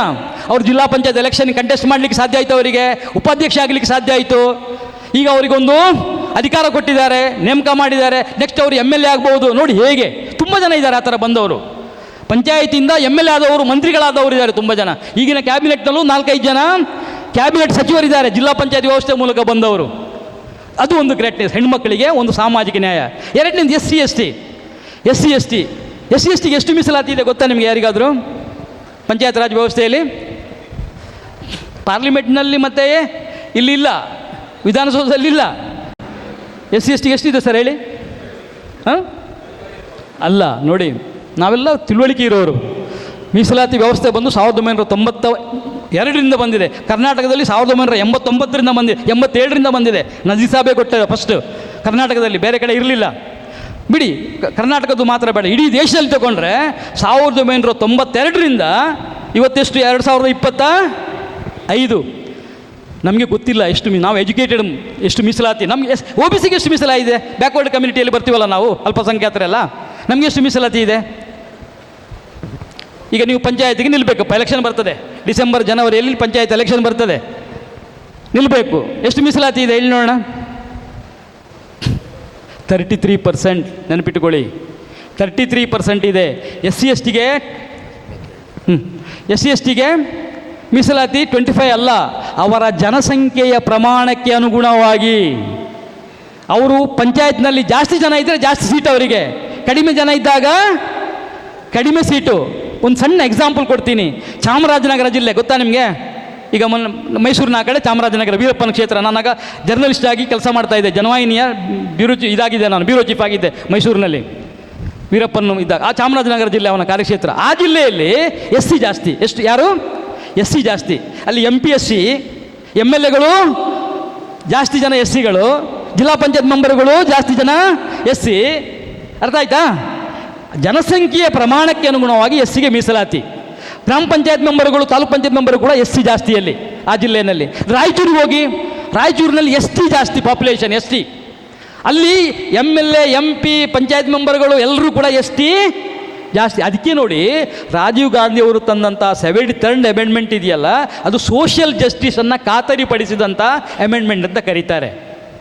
ಹಾಗೆ OBCಗೆ 33% ನಾನು ಹೇಳಿದೆ. OBCಯಲ್ಲಿ ಮತ್ತೆ ಅದನ್ನು 2 ಡಿವೈಡ್ ಮಾಡಿದ್ದಾರೆ, ಬ್ಯಾಕ್ವರ್ಡ್ ಮತ್ತು ಮೋಸ್ಟ್ ಬ್ಯಾಕ್ವರ್ಡ್. ಆ 33%ಅಲ್ಲಿ ಮೋಸ್ಟ್ ಬ್ಯಾಕ್ವರ್ಡ್ವರೆಗೆ 80% ಕೊಡ್ತಾರೆ, ಬ್ಯಾಕ್ವರ್ಡ್ಗೆ 20%. ಈ ಥರ ಸಿಸ್ಟಮ್ ಮಾಡಿದ್ದಾರೆ. ಅಂದರೆ ಸಾಮಾಜಿಕ ನ್ಯಾಯ, ಅಧಿಕಾರ ವಿಕೇಂದ್ರೀಕರಣ ಮತ್ತು ಸಾಮಾಜಿಕ ನ್ಯಾಯ. ಪಂಚಾಯತ್ ಆದಮೇಲೆ ಏನಿದೆ ಕೆಳಗಡೆ? ಇದು ಇಂಪಾರ್ಟೆಂಟ್, ಗ್ರಾಮ ಸಭಾ ಇದೆ. ಎಷ್ಟು ಜನ ಗ್ರಾಮ ಸಭೆಗೆ ಹೋಗಿದ್ದೀರಿ? ಗ್ರಾಮ ಸಭಾ ಅಂತ, ಗ್ರಾಮ ಸಭಾ ಮೆಂಬರ್ಸ್ ಯಾರು? ಗ್ರಾಮ ಸಭೆಯ ಮೆಂಬರ್ಸ್ ಅಂತ ಇದ್ದಾರೆ. ಗ್ರಾಮ ಸಭೆಯ ಮೆಂಬರ್ಸ್ ಯಾರು? ಗ್ರಾಮ ಪಂಚಾಯತ್ ಮೆಂಬರ್ಸ್ ಯಾರು? ನಾವು ಓಟ್ ಹಾಕಿ ಗೆಲ್ಲಿಸಿದವರು ಗ್ರಾಮ ಪಂಚಾಯತ್ ಮೆಂಬರ್ಸ್ ಅಲ್ವಾ? ತಾಲೂಕ್ ಪಂಚಾಯತ್ ಮೆಂಬರ್ಸ್ ನಾವು ಓಟ್ ಹಾಕಿ ಗೆಲ್ಲಿಸಿದವರು ತಾಲೂಕ್ ಪಂಚಾಯತ್ ಮೆಂಬರ್ಸು. ನಾವು ಓಟ್ ಹಾಕಿ ಗೆಲ್ಲಿಸಿದವರು ಜಿಲ್ಲಾ ಪಂಚಾಯತ್ ಮೆಂಬರ್ಸು. ನಾವು ಓಟ್ ಹಾಕಿ ಗೆಲ್ಲಿಸಿದವರು ವಿಧಾನಸಭೆಯ ಮೆಂಬರ್ಸು, ಪಾರ್ಲಿಮೆಂಟ್ನ ಮೆಂಬರ್ಸು. ಗ್ರಾಮ ಸಭೆ ಮೆಂಬರ್ಸ್ ಯಾರು? ಮತದಾರರು. ಒಳ್ಳೆ ಕರೆಕ್ಟ್. ನಾವು ಎಲ್ಲರೂ ಅಲ್ಲ, 18 ವರ್ಷಕ್ಕೆ ಮೇಲ್ಪಟ್ಟ ಮತದಾರರು ಎಲ್ಲರೂ ಕೂಡ ಗ್ರಾಮ ಸಭೆಯ ಸದಸ್ಯರು. ಗ್ರಾಮ ಸಭೆ ಅಂದರೆ ಹಳ್ಳಿಯ ವಿಧಾನಸಭೆ. ನಮಗೆ ಪ್ರಜಾಪ್ರಭುತ್ವದಲ್ಲಿ ಪ್ರಜೆಗಳಿಂದ ಪ್ರಜೆಗಳಿಗಾಗಿ ಪ್ರಜೆಗಳಿಗೋಸ್ಕರ ನಡೆಸುವ ಆಡಳಿತ ಅಂತ ನಾವು ಕರಿತೀವಿ. ಆದರೆ ನಮಗೆ 5 ವರ್ಷಕ್ಕೊಂದ್ಸಲ ಓಟ್ ಹಾಕುವ ಅಧಿಕಾರ ಬಿಟ್ಟರೆ ಬೇರೆ ಯಾವ ಅಧಿಕಾರ ಕೂಡ ಇಲ್ಲ. ನಮ್ಮ ಸಿಸ್ಟಮಲ್ಲಿ, ರೆಪ್ರೆಸೆಂಟೇಟಿವ್ ಡೆಮೋಕ್ರಸಿನಲ್ಲಿ ನಮ್ಮ ಪರವಾಗಿ ನಮ್ಮ ಮೆಂಬರ್ಸ್ ಮಾತಾಡಬೇಕು. ಆದರೆ ಈ ಪಂಚಾಯತ್ ರಾಜ್ ವ್ಯವಸ್ಥೆಯ ಮೂಲಕ ಜನರಿಗೆ ಅಧಿಕಾರ ಕೊಟ್ಟಂತೂ ಗ್ರಾಮ ಸಭೆಯ ಮೂಲಕ. ಗ್ರಾಮ ಸಭೆಗೆ ಎಷ್ಟು ದುಡ್ಡು ಬರ್ತದೆ ಅಂತ ಗೊತ್ತಾ ನಿಮಗೆ? ನಾನೊಂದು 5 ನಿಮಿಷ ಮಾತಾಡಿ ಆಮೇಲೆ ನೀವು ಪ್ರಶ್ನೆ ಏನು ಬೇಕಾದರೂ ಕೇಳಿ, ನನಗೆ ಗೊತ್ತಿದ್ದನ್ನು ಆನ್ಸರ್ ಮಾಡ್ತೇನೆ. ಗ್ರಾಮ ಸಭೆಗೆ ಎಷ್ಟು ದುಡ್ಡು ಬರ್ಬೋದು ವರ್ಷಕ್ಕೆ ಒಂದು ಗ್ರಾಮ ಪಂಚಾಯತಿಗೆ? ಅಲ್ಲ, ಕಲೆಕ್ಷನ್ ಇದೆ. ಒಂದು ಕಲೆಕ್ಷನ್, ಅವ್ರ ಓನ್ ರಿಸೋರ್ಸ್ ಅಂತ ಕರೀತಾರೆ ಕಲೆಕ್ಷನಿಗೆ. ಓನ್ ರಿಸೋರ್ಸ್ ಪಂಚಾಯತಿನ ಸ್ವಂತ ಸಂಪನ್ಮೂಲ ಅಂತ ಕರೀತಾರೆ. ಅದು 5 ಲಕ್ಷ ಇರುವ ಓನ್ ಸಂಪನ್ಮೂಲ ಇರುವಂಥ ಪಂಚಾಯತಿ ಕೂಡ ಇದೆ. 5 ಕೋಟಿ ಓನ್ ರಿಸೋರ್ಸ್ ಇರುವಂಥ ಪಂಚಾಯತಿಗಳು ಕೂಡ ಇದೆ. ನಮ್ಮಲ್ಲಿ ಈಗ ನೋಡಿ ಬಜ್ಪೆ ಪಂಚಾಯತಿ ಇದೆಯಲ್ಲ, ಬಜ್ಪೆ ಪಂಚಾಯತಿಗೆ ಬಜ್ಪೆ ವಿಮಾನ ನಿಲ್ದಾಣದವರು ವರ್ಷಕ್ಕೆ 15-20 ಲಕ್ಷ ಟ್ಯಾಕ್ಸ್ ಕೊಡ್ತಾರೆ. ಅವ್ರು ಓನ್ ರಿಸೋರ್ಸ್ ಅದು. ನಾನೇ ಫೈಟ್ ಮಾಡಿ ಪಿ ಡಿ ಒಗೆ ನಾನೇ ಗೈಡ್ ಮಾಡಿದ್ದೆ. ಅಲ್ಲಿ ಪಿ ಡಿ ಒ ನನಗೆ ಫೋನ್ ಮಾಡಿದ್ರು, ಸರ್ ಈ ಥರ ಕೊಡ್ತಾ ಇಲ್ಲ ಅವರು, ನೋಟಿಸ್ ಕೊಡಿ ಅಂತ. ಬಜ್ಪೆ ಅವ್ರು ಇದ್ದೀರಾ ನೀವು ಯಾರಾದರೂ? ಅಲ್ಲಿ ಪಿ ಡಿ ಒ ಫೋನ್ ಮಾಡಿದ್ರು, ನನಗೆ ಫೋನ್ ಮಾಡಿದರು. ಅದು ಫೈಟ್ ಆಗಿ ಸಿಕ್ಕಿದ್ದು ಅವರಿಗೆ ಬಜ್ಪೆ ಪಂಚಾಯತ್. ಅದೇ ಥರ ತುಂಬ ಪಂಚಾಯತ್ನವರಿಗೆ ಕೊಡ್ತಾರೆ, ಕಡ್ಡಾಯ ಅದು. ಯಾವುದೇ ಕೈಗಾರಿಕೆಯಲ್ಲಿ ಆ ಪಂಚಾಯತ್ ಅಥವಾ ಏನಾದರೂ ಇದ್ದರೆ ಲಾಭದಾಯಕ ಹುದ್ದೆ ನಡೆಸುವಂಥ, ಉದಾಹರಣೆ ಶಾಲೆ ಇದೆ ಅಂತ ಇಟ್ಕೊಳ್ಳೋಣ. ನಿಮ್ಮ ಸರ್ಕಾರಿ ಶಾಲೆ ಇಲ್ಲ, ಪ್ರೈವೇಟ್ ಶಾಲೆ ಡೊನೇಷನ್ ತಗೊಳ್ತಾರೆ, ಅವರು ಶಾಲೆ ಕೊಡಬೇಕು ಪಂಚಾಯತಿಗೆ ಟ್ಯಾಕ್ಸ್. ಅದಕ್ಕೆ ನಿಯಮ ಇದೆ, ತುಂಬ ಅದ್ಭುತವಾದ ನಿಯಮಗಳನ್ನು ಮಾಡಿದ್ದಾರೆ. ಕರ್ನಾಟಕದ ಆ್ಯಕ್ಟ್ ಇದೆಯಲ್ಲ, ತುಂಬ ಅದ್ಭುತವಾದ, ತುಂಬ ಒಳ್ಳೆಯ ಆ್ಯಕ್ಟ್. ಆದರೆ ಜಾರಿಗೆ ತರ್ತಾ ಇಲ್ಲ ನಾವು, ಅದೇ ಸಮಸ್ಯೆ ಇರೋದು. ನಮಗೆ ಗೊತ್ತಿಲ್ಲ, ಅವೇರ್ನೆಸ್ ಇಲ್ಲ. ಗ್ರಾಮ ಸಭೆ ಏನು ಅಂತ ಗೊತ್ತಿಲ್ಲ, ಗ್ರಾಮ ಸಭೆ ಅಧಿಕಾರ ಏನು ಅಂತ ಗೊತ್ತಿಲ್ಲ. ಗ್ರಾಮ ಸಭೆಗೆ ಎಷ್ಟು ದುಡ್ಡು ಬರ್ತದೆ ಅಂತ ಕೇಳಿದೆ. ಮಿನಿಮಮ್ ಒಂದು ಗ್ರಾಮ ಪಂಚಾಯತಿಗೆ ನೀವು 15 ಲಕ್ಷ, ದೊಡ್ಡ ದೊಡ್ಡ ಪಂಚಾಯತ್ ಬಿಡಿ, ಕಡಿಮೆ ಅಂದರೆ ಸಣ್ಣ ಪಂಚಾಯತಿಗೆ 1 ವರ್ಷಕ್ಕೆ 1 ಕೋಟಿ ರೂಪಾಯಿ ಬರ್ತಾರೆ. ಎಷ್ಟು? 1 ವರ್ಷಕ್ಕೆ 1 ಕೋಟಿ. 20 ಕೋಟಿ ಬರುವಂಥ ಪಂಚಾಯತ್ ಇದೆ, ಸ್ವಂತ ಸಂಪನ್ಮೂಲ ಇರುವಂಥದ್ದು. ನೀವು ಅದೆಲ್ಲ ಲೆಕ್ಕ ಬಿಡಿ. 1 ಕೋಟಿಯನ್ನು ಹೇಗೆ ಖರ್ಚು ಮಾಡಬೇಕು, ಯಾರು ತೀರ್ಮಾನ ಮಾಡಬೇಕು ಹೇಳಿ ನೋಡೋಣ. 1 ಕೋಟಿ ರೂಪಾಯಿ ನಮ್ಮ ಪಂಚಾಯತ್ನಲ್ಲಿ ಇದೆ. ಈಗ ಬಜ್ಪೆ ಪಂಚಾಯತ್ನಲ್ಲಿ 1 ಕೋಟಿ ಅಥವಾ 10 ಕೋಟಿ ಇದೆ ಸರ್. ಈ 10 ಕೋಟಿ ಎಲ್ಲಿ ಖರ್ಚು ಆಗಬೇಕು, ಏನು ರಸ್ತೆ ಮಾಡಬೇಕು, ಯಾರಿಗೆ ಕೊಡಬೇಕು, ಸೌಲಭ್ಯ ಏನು ಕೊಡಬೇಕು, ಎಲ್ಲಿ ಮನೆ ಕೊಡಬೇಕು, ಎಲ್ಲಿ ಬೀದಿ ದೀಪ ಹಾಕಬೇಕು, ಎಲ್ಲಿ ನಳ್ಳಿ ಹಾಕಬೇಕು, ಎಲ್ಲಿ ಚರಂಡಿ ಹಾಕಬೇಕು, ಎಲ್ಲಿ ಕೆರೆ ಮಾಡಬೇಕು, ಏನು ಸೌಲಭ್ಯ ಯಾರಿಗೆ ಕೊಡಬೇಕು ಅಂತ ತೀರ್ಮಾನ ಮಾಡಬೇಕಾದವ್ರು ಹೇಳಿ ಯಾರು ನೋಡೋಣ. ಗ್ರಾಮ ಸಭೆ ಅಧಿಕಾರ. ನಿಮಗೆ ಆ್ಯಕ್ಟ್ ಓದಿದರೆ ಯಾರಾದರೂ? ಗ್ರಾಮ ಸಭೆಯಲ್ಲಿ ಮಾಡಿದ ಫಲಾನುಭವಿಗಳ ಪಟ್ಟಿಯನ್ನು ಬದಲಾವಣೆ ಮಾಡುವ ಅಧಿಕಾರ ರಾಜ್ಯ ಸರ್ಕಾರಕ್ಕೆ ಕೂಡ ಇಲ್ಲ. ಮನೆ ಯಾರಿಗೆ ಕೊಡಬೇಕು ಅಂತ ತೀರ್ಮಾನ ಮಾಡಬೇಕಿರೋದು ಗ್ರಾಮ ಸಭೆ. ರೈತರಿಗೆ ಪಂಪ್ಸೆಟ್ ಯಾರಿಗೆ ಕೊಡಬೇಕು ಅಂತ ತೀರ್ಮಾನ ಮಾಡಬೇಕಿರೋದು ಗ್ರಾಮ ಸಭೆ. ಎಲ್ಲಿ ರಸ್ತೆ ಆಗಬೇಕು ಅಂತ ತೀರ್ಮಾನ ಮಾಡಬೇಕಾಗಿರೋದು ಗ್ರಾಮ ಸಭೆ. ಎಲ್ಲಿ ಚರಂಡಿ ಆಗಬೇಕು ಅಂತ ತೀರ್ಮಾನ ಮಾಡಬೇಕಾಗಿರೋದು ಗ್ರಾಮ ಸಭೆ. ಯಾವ ಮನೆಗಳಿಗೆ ಶೌಚಾಲಯ ಕೊಡಬೇಕು ಅಂತ ತೀರ್ಮಾನ ಮಾಡಬೇಕಿರೋದು ಗ್ರಾಮ ಸಭೆ. ಮತದಾರರ ಸಭೆ ಅದು ವರ್ಷಕ್ಕೆ 4 ಸಲ ನಡೀಬೇಕು. ಎಷ್ಟು ಸಲ? ವರ್ಷಕ್ಕೆ 4 ಸಲ ನಡೀಬೇಕು. ಆ ಗ್ರಾಮ ಸಭೆಯಲ್ಲಿ ಯಾರು ಭಾಗವಹಿಸಬೇಕು, ಯಾರು ಮಾತಾಡಬೇಕು? ನಾವು ಮತದಾರರು ಮಾತಾಡಬೇಕು. ಇಲ್ಲಿ ಕೈ ಎತ್ತಲಿಕ್ಕೆ ಹೇಳಿದರೆ 4-5 ಜನ ಸಿಗ್ತೀರಿ. ನಾವು ಹಾಗಾದರೆ ಮತದಾರರಲ್ಲ. ನಮಗೆ ನೋಡಿ, ಇದು ಸಮಸ್ಯೆ ಇರೋದು. ರಾಜಕೀಯ ಅಂತ ಹೇಳಿದರೆ ಎಲೆಕ್ಷನ್ ನಿಲ್ಲೋದು ಮಾತ್ರ ರಾಜಕೀಯ ಅಲ್ಲ. ಎಲೆಕ್ಷನ್ ನಿಲ್ಲೋದು ಮಾತ್ರ ರಾಜಕೀಯ ಅಲ್ಲ. ರಾಜಕೀಯ ಅಂದರೆ ಅಭಿವೃದ್ಧಿ. ಟೈಮ್ ಮುಗೀತಾ ಇದೆ. ಬಂದ್ರ ಮರಳಿಯವರು? ಎಲ್ಲಿದ್ದೀರಿ? ಸರಿ, ಅವರು ಬಂದಿದ್ದಾರೆ. ಅವರ ಮಾತು ಕಾಯ್ತಾ ಇದ್ದೀರಿ. ನಾನು ಕೂತ್ಕೊಂಡು ಮಾತಾಡ್ತಾ ಇದ್ದೆ. ಇನ್ಮೇಲೆ ಕಾರ್ಯಕ್ರಮಗಳಿಗೆ ಹೋಗಲ್ಲ ಅಂತ ತೀರ್ಮಾನ ಮಾಡಿದ್ದೀನಿ. ಯಾಕಂದರೆ ನನಗೆ ಹೇಳಲಿಕ್ಕೆ, ನಾನು ಕಷ್ಟಪಟ್ಟು ಬಂದಿದ್ದು, ಹೇಳಲಿಕ್ಕೆ ಇರೋದನ್ನು ಹೇಳಲಿಕ್ಕೆ ಆಗದೆ ಹೋದರೆ ನಾನು ಏನು ಹೇಳಿ ಉಪಯೋಗ ಇಲ್ಲ. ಏನಾದ್ರು ಪ್ರಶ್ನೆಗಳಿದ್ರೆ ದಯವಿಟ್ಟು ಕೇಳಿ ಪ್ಲೀಸ್.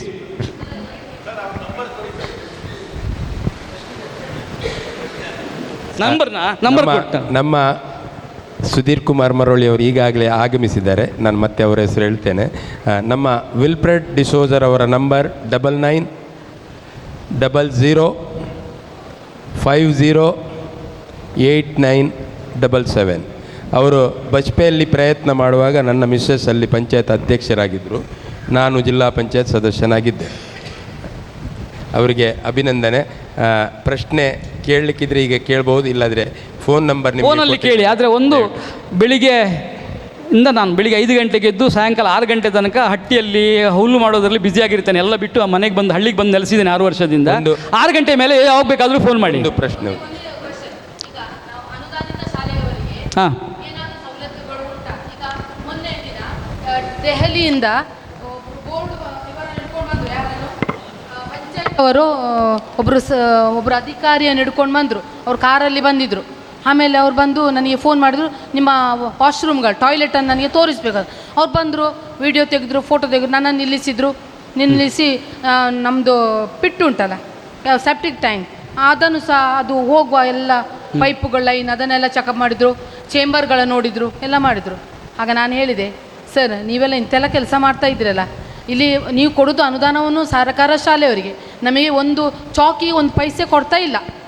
ಆದರೆ ನೀವು ಬರ್ತೀರಿ, ಅವರ ಫೋಟೋ ತೆಗೀರಿ, ವಿಡಿಯೋ ತೆಗೀರಿ, ಕಾಮಗಾರಿ ಆಗಿದೆ ಅಂತೇಳಿ ತೋರಿಸಿಕೊಂಡು ಬೇರೆಯವರಿಗೆ ಅನುದಾನ ಕೊಡ್ತೀರಾ, ನಮಗೆ ಯಾಕೆ ಕೊಡ್ತಾ ಇಲ್ಲ? ಆ ರೀತಿಯಲ್ಲಿ ನಾನು ಪ್ರಶ್ನಿಸ್ತಾ ಇದ್ದೆ. ನಾವು ಆ ಅನುದಾನ ಪಡೆಯಲು ನಾವೇನಾದರೂ ಮಾಡಲಿಕ್ಕೆ ಉಂಟಾ? ನೋಡಿ, ಒಂದು ಅನುದಾನದಲ್ಲಿ ನಾನು 1 ಕೋಟಿ ಅಂತ ಹೇಳಿದೆ, ಅದರಲ್ಲಿ ಓನ್ ರಿಸೋರ್ಸ್ ಅಂತ ಇದೆ. ಗ್ರಾಮ ಪಂಚಾಯತಿದು ಸ್ವಂತ ಅನುದಾನ. ಈ ಸ್ವಂತ ಅನುದಾನವನ್ನು ಖರ್ಚು ಮಾಡಲಿಕ್ಕೆ ಬೇರೆ ಯಾರ ಪರ್ಮಿಷನ್ನು ಕೂಡ ಬೇಡ ಪಂಚಾಯತಿಗಳಿಗೆ. ಅವರು ತೀರ್ಮಾನ ಮಾಡೋದು. ಅವರು ಸರ್ಕಾರಿ ಶಾಲೆಗೂ ಕೊಡ್ಬೋದು, ಅನುದಾನಿತ ಶಾಲೆಗೆ, ಧಾರ್ಮಿಕ ಸಂಸ್ಥೆಗಳಿಗೆಲ್ಲ ಕೊಡಬಾರ್ದು ಅಂತ ಇದೆ. ಧಾರ್ಮಿಕ ಸಂಸ್ಥೆಗೆ, ಅದು ಉದಾಹರಣೆಗೆ ಯಾವುದೋ ಒಂದು ಧಾರ್ಮಿಕ ಸಂಸ್ಥೆ, ಚರ್ಚು, ಮಸೀದಿ ಅಥವಾ ದೇವಸ್ಥಾನ, ಅದಕ್ಕೆಲ್ಲ ಕೊಡುವಾಗಿಲ್ಲ. ಅದರಾಗಿ ಶಾಲೆಗಳಿಗೆ, ಅನುದಾನಿತ ಶಾಲೆಗಳಿಗೆ ಸರ್ಕಾರ ಏನು ಕೊಡುವುದಿಲ್ಲ ಅಂತಲ್ಲ. ಅನುದಾನಿತ ಶಾಲೆಗಳಿಗೆ ಸರ್ಕಾರ ಸಂಬಳ ಕೊಡ್ತದಲ್ವಾ, ವೇತನ ಸಂಬಳ ಸರ್ಕಾರನೇ ಕೊಡೋದಲ್ವ ಅನುದಾನಿತ ಶಾಲೆಗಳಿಗೆ. ಅದರ ಜೊತೆಗೆ ಕುಡಿಯುವ ನೀರು, ನೈರ್ಮಲ್ಯಕ್ಕೆ ಸಂಬಂಧಪಟ್ಟ ಎಲ್ಲ ಜವಾಬ್ದಾರಿ ಗ್ರಾಮ ಪಂಚಾಯತಿದು.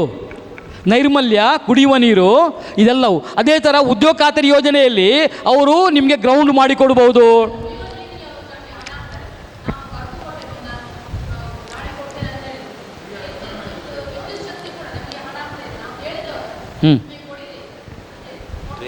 ಇಲ್ಲ, ಅದು ಅವರ ಓನ್ ಫಂಡಲ್ಲಿ ಕೊಡ್ಬೋದು, ಬೇರೆ ಅನುದಾನ ಕೊಡಲಿಕ್ಕಾಗಲ್ಲ. ಗ್ರಾಮ ಪಂಚಾಯಿತಿ ಓನ್ ರಿಸೋರ್ಸ್, ಓನ್ ಫಂಡಲ್ಲಿ ಅವರು ಶಾಲೆಗಳಿಗೆ ಕೊಡ್ಬೋದು, ಖಂಡಿತವಾಗಿ ಕೊಡ್ಬೋದು. ಸಾಕಷ್ಟು ಸಹಾಯ ಮಾಡಲಿಕ್ಕೆ ಅವಕಾಶ ಇದೆ, ಕೆಲವು ಕಡೆ ಮಾಡಿದ್ದಾರೆ. ಆದರೆ ಅವ್ರ ಫಸ್ಟ್ ಪ್ರಿಫರೆನ್ಸ್ ಏನಿರ್ತದೆ ಸರ್ಕಾರಿ ಶಾಲೆಗಳು. ಫಸ್ಟ್ ಪ್ರಿಫರೆನ್ಸ್ ಸರ್ಕಾರಿ ಶಾಲೆಗಳಿರ್ತದೆ, ಸೆಕೆಂಡ್ ಪ್ರಿಫರೆನ್ಸ್ ಅನುದಾನಿತ ಪ್ರೈವೇಟ್ ಸ್ಕೂಲ್ಗಳಿಗೆ ಅವ್ರು ಮಾಡಲಿಕ್ಕೆ ಅವಕಾಶ ಇದೆ, ಓನ್ ಫಂಡಲ್ಲಿ. ಬೇರೆ ಪ್ರಶ್ನೆ ಇದೆಯಾ? ಹಾಂ,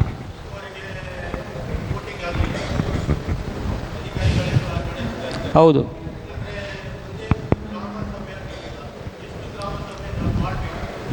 ಹೌದು, ನೋಡಿ, ಒಂದು ಈಗ ಪಟ್ಟಣ ಪಂಚಾಯಿತಿ ಆಗಬೇಕಿತ್ತಾ ಬೇಡವಾ, ಅದರಲ್ಲಿ ಒಳ್ಳೆಯದು ಇದೆ, ಕೆಟ್ಟದ್ದು ಎರಡೂ ಇದೆ.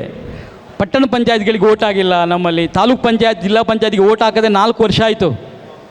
ದೊಡ್ಡ 4 ವರ್ಷಗಳಿಂದ ಜಿಲ್ಲಾ ಪಂಚಾಯತ್ ಮತ್ತು ತಾಲೂಕು ಪಂಚಾಯತಿಗಳಿಗೆ ಎಲೆಕ್ಷನ್ ಆಗಿಲ್ಲ. ನನಗೆ ಕಾಂಗ್ರೆಸ್ ಸರ್ಕಾರ ಬಂದಾಗ ಒಂದು ಭರವಸೆ ಇತ್ತು, ಬೊಮ್ಮಾಯಿ ಮಾಡಲಿಲ್ಲ, ಇವರಾದರೂ ಮಾಡ್ತಾರೆ ಅಂತ. ಇವರು ಬಂದು ಮಾಡಲಿಲ್ಲ. ಕ್ರೈಮ್ ಅದು, ಸಂವಿಧಾನಕ್ಕೆ ವಿರೋಧ. ನಿಮ್ಗೆ ಗೊತ್ತಿರಬೇಕು, ಜಿಲ್ಲಾ ಪಂಚಾಯತ್, ತಾಲೂಕು ಪಂಚಾಯತ್ ಎಲೆಕ್ಷನ್ ಮಾಡದೇ ಇರೋದ್ರಿಂದ ರಾಜ್ಯಕ್ಕೆ ಸುಮಾರು 1,500 ಕೋಟಿ ಅನುದಾನ ಬ್ಲಾಕ್ ಆಗಿದೆ. ಕಡ್ಡಾಯ ಅದು, 5 ವರ್ಷಕ್ಕೊಮ್ಮೆ ಚುನಾವಣೆ ಮಾಡೋದು ಕಡ್ಡಾಯ. ಅದು ಮಾಡದೆ ಹೋದರೆ ಸೆಂಟ್ರಲ್ ಗೌರ್ಮೆಂಟಿಂದ ಬರುವಂಥ ಫಂಡು ರಾಜ್ಯ ಸರ್ಕಾರಗಳಿಗೆ ಬರಲ್ಲ.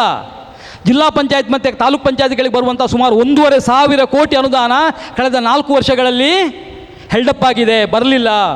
ಹೈಕೋರ್ಟು 3 ಸಲ ಚೀಮಾರಿ ಹಾಕಿದೆ ಸರ್ಕಾರಕ್ಕೆ ಮಾಡಿ ಅಂತ, ಮಾಡ್ತಾ ಇಲ್ಲ. ನಾನು ನಿರೀಕ್ಷೆ ಮಾಡಿರಲಿಲ್ಲ ಈ ಥರ ಮಾಡ್ತಾರೆ ಅಂತ. ಈಗ ಮತ್ತೆ ಗ್ರಾಮ ಪಂಚಾಯತ್ ಎಲೆಕ್ಷನ್ ಡಿಸೆಂಬರ್ ಜನವರಿಯಲ್ಲಿ ಆಗಬೇಕು. ಅದನ್ನು ಮುಂದೂಡಿದರೆ ಈ ರಾಜ್ಯನ ದೇವರೇ ಕಾಪಾಡಬೇಕಷ್ಟೇ. ಆ ಸ್ಥಿತಿ ಬಂದುಬಿಟ್ಟಿದೆ. ತುಂಬ ಚೆನ್ನಾಗಿರುವಂಥ ಕಾಯ್ದೆ ಇದೆ, ಆದರೆ ಇಂಪ್ಲಿಮೆಂಟೇಷನಲ್ಲಿ ನಾವು ಭಾಳ ವೀಕ್ ಆಗಿದ್ದೀವಿ. ದಯವಿಟ್ಟು ಮುಂದೆ ಸರ್, ಪಟ್ಟಣ ಪಂಚಾಯತ್ ಆದಮೇಲೆ ನೀವು ಗ್ರಾಮ ಸಭೆ ಮಾಡಲಿಕ್ಕಿಲ್ಲ. ನಾವು ನಿಮಗೆ ನಂಬರ್ ಕೊಟ್ಟಿದ್ದೇವೆ, ಅದಕ್ಕೆ ಬೇರೆ ವ್ಯವಸ್ಥೆ ಇದೆ. ಅದು 74th ಅಮೆಂಡ್ಮೆಂಟ್. ನಿಮ್ಮ ಅರ್ಬನ್ ಲೋಕಲ್ ಬಾಡೀಸ್ ಇದೆಯಲ್ಲ, 74th ಅಮೆಂಡ್ಮೆಂಟಲ್ಲಿ ಅರ್ಬನ್ ಲೋಕಲ್ ಬಾಡೀಸ್ ಹೇಗೆ ಕೆಲಸ ಮಾಡಬೇಕು ಅಂತ ಇದೆ. ಅಲ್ಲಿ ವಾರ್ಡ್ ಸಭಾ ಬರುತ್ತೆ, ವಾರ್ಡ್ಗಳು ಬರ್ತವೆ. ನೋಡಿ, ಪಟ್ಟಣ ಪಂಚಾಯತ್ ಆದಮೇಲೆ ವಾರ್ಡ್ಗಳು ಬರ್ತವೆ. ಅಲ್ಲಿ ವಾರ್ಡ್ ಸಭಾ ಮಾಡಬೇಕು ಅಂತ 74th ಅಮೆಂಡ್ಮೆಂಟ್ ಹೇಳ್ತದೆ. ಆದರೆ ನಮ್ಮ ರಾಜ್ಯದ ಯಾವ ಅರ್ಬನ್ ಲೋಕಲ್ ಬಾಡೀಸ್ ಕೂಡ ವಾರ್ಡ್ ಸಭಾ ಸಭೆಗಳನ್ನು ಮಾಡಿ ಪ್ಲ್ಯಾನ್ ಮಾಡ್ತಾ ಇಲ್ಲ.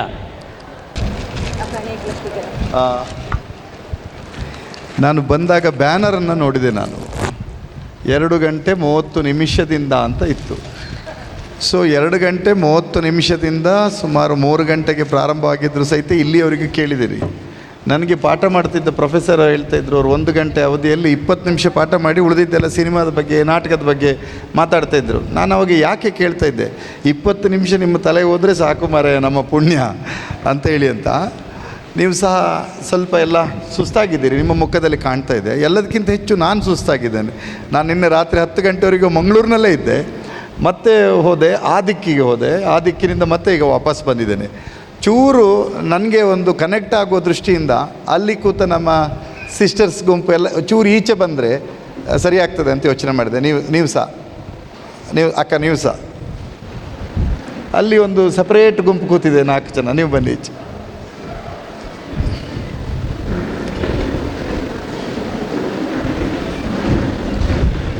ಇದು ಸರಿ ಇದೆಯಾ? ಇದು ಸರಿ ಇದೆಯಾ?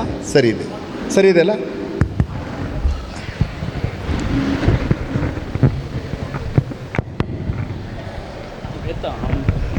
ಸಾರಿ ನಿಮ್ಮನ್ನು ಹಾಗೆ ಎಬ್ಬಿಸಿದ್ದಕ್ಕೆ. ನಿದ್ರೆ ಬರ್ತಾ ಇದ್ದರೆ ಸ್ವಲ್ಪ ನಿದ್ರೆ ಹೋಗಲಿ ಅನ್ನೋ ದೃಷ್ಟಿಯಿಂದ ಹಾಗೆ ಮಾಡಿದೆ. ನನಗೆ ರೋಲ್ಫಿ ಅವರು ಈ ಕಾರ್ಯಕ್ರಮಕ್ಕೆ ಬರಲಿಕ್ಕೆ ಹೇಳಿ ನಾನು ಬಾರದೇ ಇದ್ದಿದ್ದರೆ ತುಂಬ ತಪ್ಪು ಮಾಡ್ತಿದ್ದೆ ಅಂತ ಈಗ ಅನ್ನಿಸ್ತಾ ಇದೆ. ಯಾಕೆ ಅಂತಂದರೆ ವಿಶೇಷವಾಗಿ ನಮ್ಮ ಸಿಸ್ಟರ್ಸ್ನವರು ತುಂಬ ಜನ ಇದ್ದೀರಿ. ಐ ಥಿಂಕ್ ನೀವೆಲ್ಲ ಬೆಥನಿ ಕಾಂಗ್ರಿಗೇಷನ್ನವರು ಅಂತ ಅನ್ಕೋತೀನಿ ನಾನು. ನೀವಿದ್ದೀರಿ ಮತ್ತು ನಿಮ್ಮೆಲ್ಲರ ಪ್ರಾರ್ಥನೆಗಳು ನಮ್ಮನ್ನು ಗಟ್ಟಿಗೊಳಿಸ್ತದೆ ಅಂಥೇಳಿ ನಾನು ತಿಳಿದವನು. ಹಾಗಾದ್ರಿಂದ ನೀವೆಲ್ಲ ಇರುವಾಗ ನಾನು ಬರದೇ ಇದ್ದಿದ್ದರೆ ತಪ್ಪಾಗ್ತಿತ್ತು ಅನ್ನುವಂಥ ಗಿಲ್ಟ್ ನನಗೆ ಕಾಡ್ತಾ ಇದೆ. ಹಾಗಾದ್ರಿಂದ ಸರಿ. ಸಂಖ್ಯೆ ನಾನು ಸಿಸ್ಟರ್ ಶಿವರಿನ್ರವರು ಹೋಗುವವರಿದ್ದರು.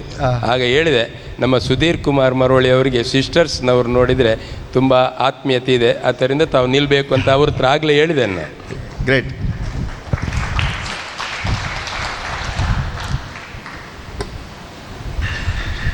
ನನಗೆ ಇಲ್ಲಿ ಬಂದಾಗ ನನಗೆ ಅನಿಸಿದ್ದು, ನಮ್ಮ ಡಿಕೋಸ್ಟಾ ಅವರು ಒಂದು ಪುಟ್ಟ ಪ್ರಯತ್ನ ಮಾಡಿ ನಾಡ್ದು ಡಿಸೆಂಬರ್ನಲ್ಲಿ ಗ್ರಾಮ ಪಂಚಾಯತ್ ಚುನಾವಣೆ ಬರ್ತದೆ.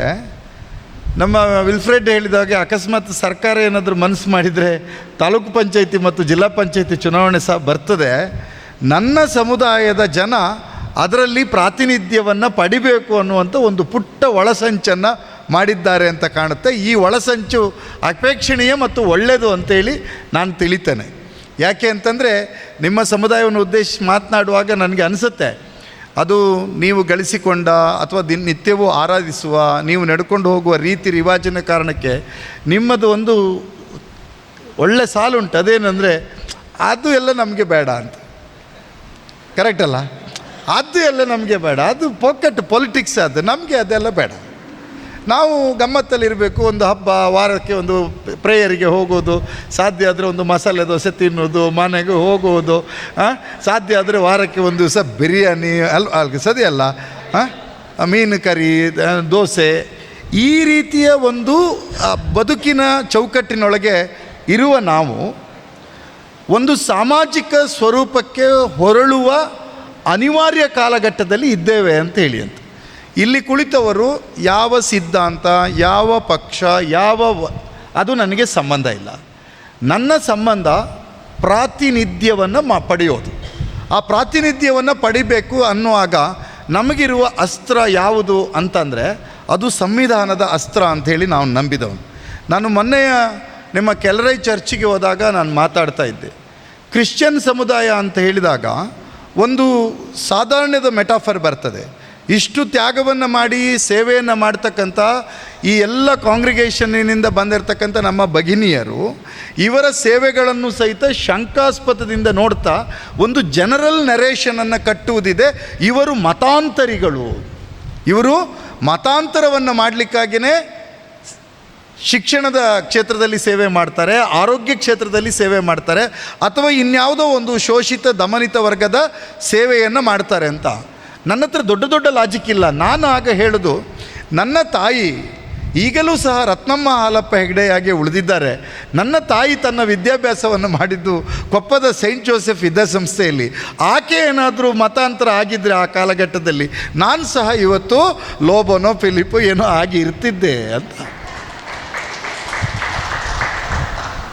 ಹಾಗಾದರೆ ನಮ್ಮ ಧರ್ಮಶ್ರದ್ಧೆಗಳನ್ನು, ನಮ್ಮ ನಂಬಿಕೆಗಳನ್ನು ಕಾಲಕಾಲದಲ್ಲಿ ಬದಲಾಯಿಸಿಕೊಳ್ಳುವ ಸ್ವಾತಂತ್ರ್ಯ ನಮಗಿಲ್ಲವೇ ಅಂದರೆ ಇದೆ. ಯಾಕೆ ಈ ಸಬ್ಜೆಕ್ಟನ್ನು ನಾನು ಹೇಳ್ತೇನೆ ಅಂತಂದರೆ, ತುಂಬ ಗಿಲ್ಟಲ್ಲಿ ಇದ್ದಾರೆ. ಯಾವ ಗಿಲ್ಟಲ್ಲಿದ್ದಾರೆ? ನಿಮ್ಮ ಬುಡದ ಉದಾಹರಣೆಯನ್ನು ಕೊಡ್ತೇನೆ ನಾನು. ಮಂಗಳೂರಿನ ಸೈಂಟ್ ಜೆರೋಸಸ್ ಸ್ಕೂಲ್, ಅಲ್ಲಿ ರವೀಂದ್ರನಾಥ ಟ್ಯಾಗೋರ್ ಅವರು ಬರೆದಿರ್ತಕ್ಕಂಥ ಒಂದು ಪದ್ಯವನ್ನು ಪಾಠ ಮಾಡ್ತಾ ಇರ್ತಕ್ಕಂಥ ಒಬ್ಬ ಸಿಸ್ಟರ್ ಪ್ರಾಸಂಗಿಕವಾಗಿ ಬಳಸಿರ್ತಕ್ಕಂಥ ನರೇಷನ್ ಅಲ್ಲಿರ್ತಕ್ಕಂಥ ವಿದ್ಯಾರ್ಥಿಗೆ ಹೇಗೆ ಅರ್ಥ ಆಯಿತೋ ಗೊತ್ತಿಲ್ಲ. ಅವನು ಮನೆಗೆ ಹೋದ, ಅಮ್ಮನಿಗೆ ಹೇಳಿದ, ಅಮ್ಮ ಪಕ್ಕದವರಿಗೆ ಹೇಳಿದರು, ಪಕ್ಕದವರೆಲ್ಲ ಒಟ್ಟಾದರು, ಪಕ್ಷ ಆಯಿತು, ರಾಜಕಾರಣ ಆಯಿತು, ಗುಂಪಾಯಿತು, ಧರ್ಮರಕ್ಷಣೆ ಆಯಿತು, ಎಲ್ಲ ಬಂದು ಸೈಂಟ್ ಜೋಸೆಫ್ ಸ್ಕೂಲ್ನ ಎದುರುಗಡೆ ಗಲಾಟೆ ಮಾಡಿದರು. ಆಗ ನಾನು ಒಂದು ಫೇಸ್ಬುಕ್ನಲ್ಲಿ ನನಗೆ ಇದು ನೋಡಿಕೊಂಡು ಕೂರ್ಲಿಕ್ಕಾಗಲಿಲ್ಲ. ನನ್ನ ಶ್ರೀಮತಿ ಹೇಳಿ ಕೇಳಿ ಅವಳು ಇಂಗ್ಲೀಷ್ ಪ್ರೊಫೆಸರ್, ಹಾಗಾದ್ರಿಂದ ನಾನು ಆ ಪದ್ಯವನ್ನು ಕೇಳಿದೆ, ನೀನಾದರೆ ಹೇಗೆ ಪಾಠ ಮಾಡ್ತಿದ್ದೆ ಅಂತ. ಅವಳು ಹೇಳಿದ್ದು, ನಾನು ಈ ರೀತಿ ಆ್ಯಂಗಲಲ್ಲಿ ಪಾಠ ಮಾಡ್ತಿದ್ದೆ, ಅದು ನನ್ನ ದೇವರು ಅನ್ನುವಂಥ ಪಾಠ. ನನ್ನ ದೇವರು ಅಂದರೆ ಯಾರು ಅಲ್ವಾ?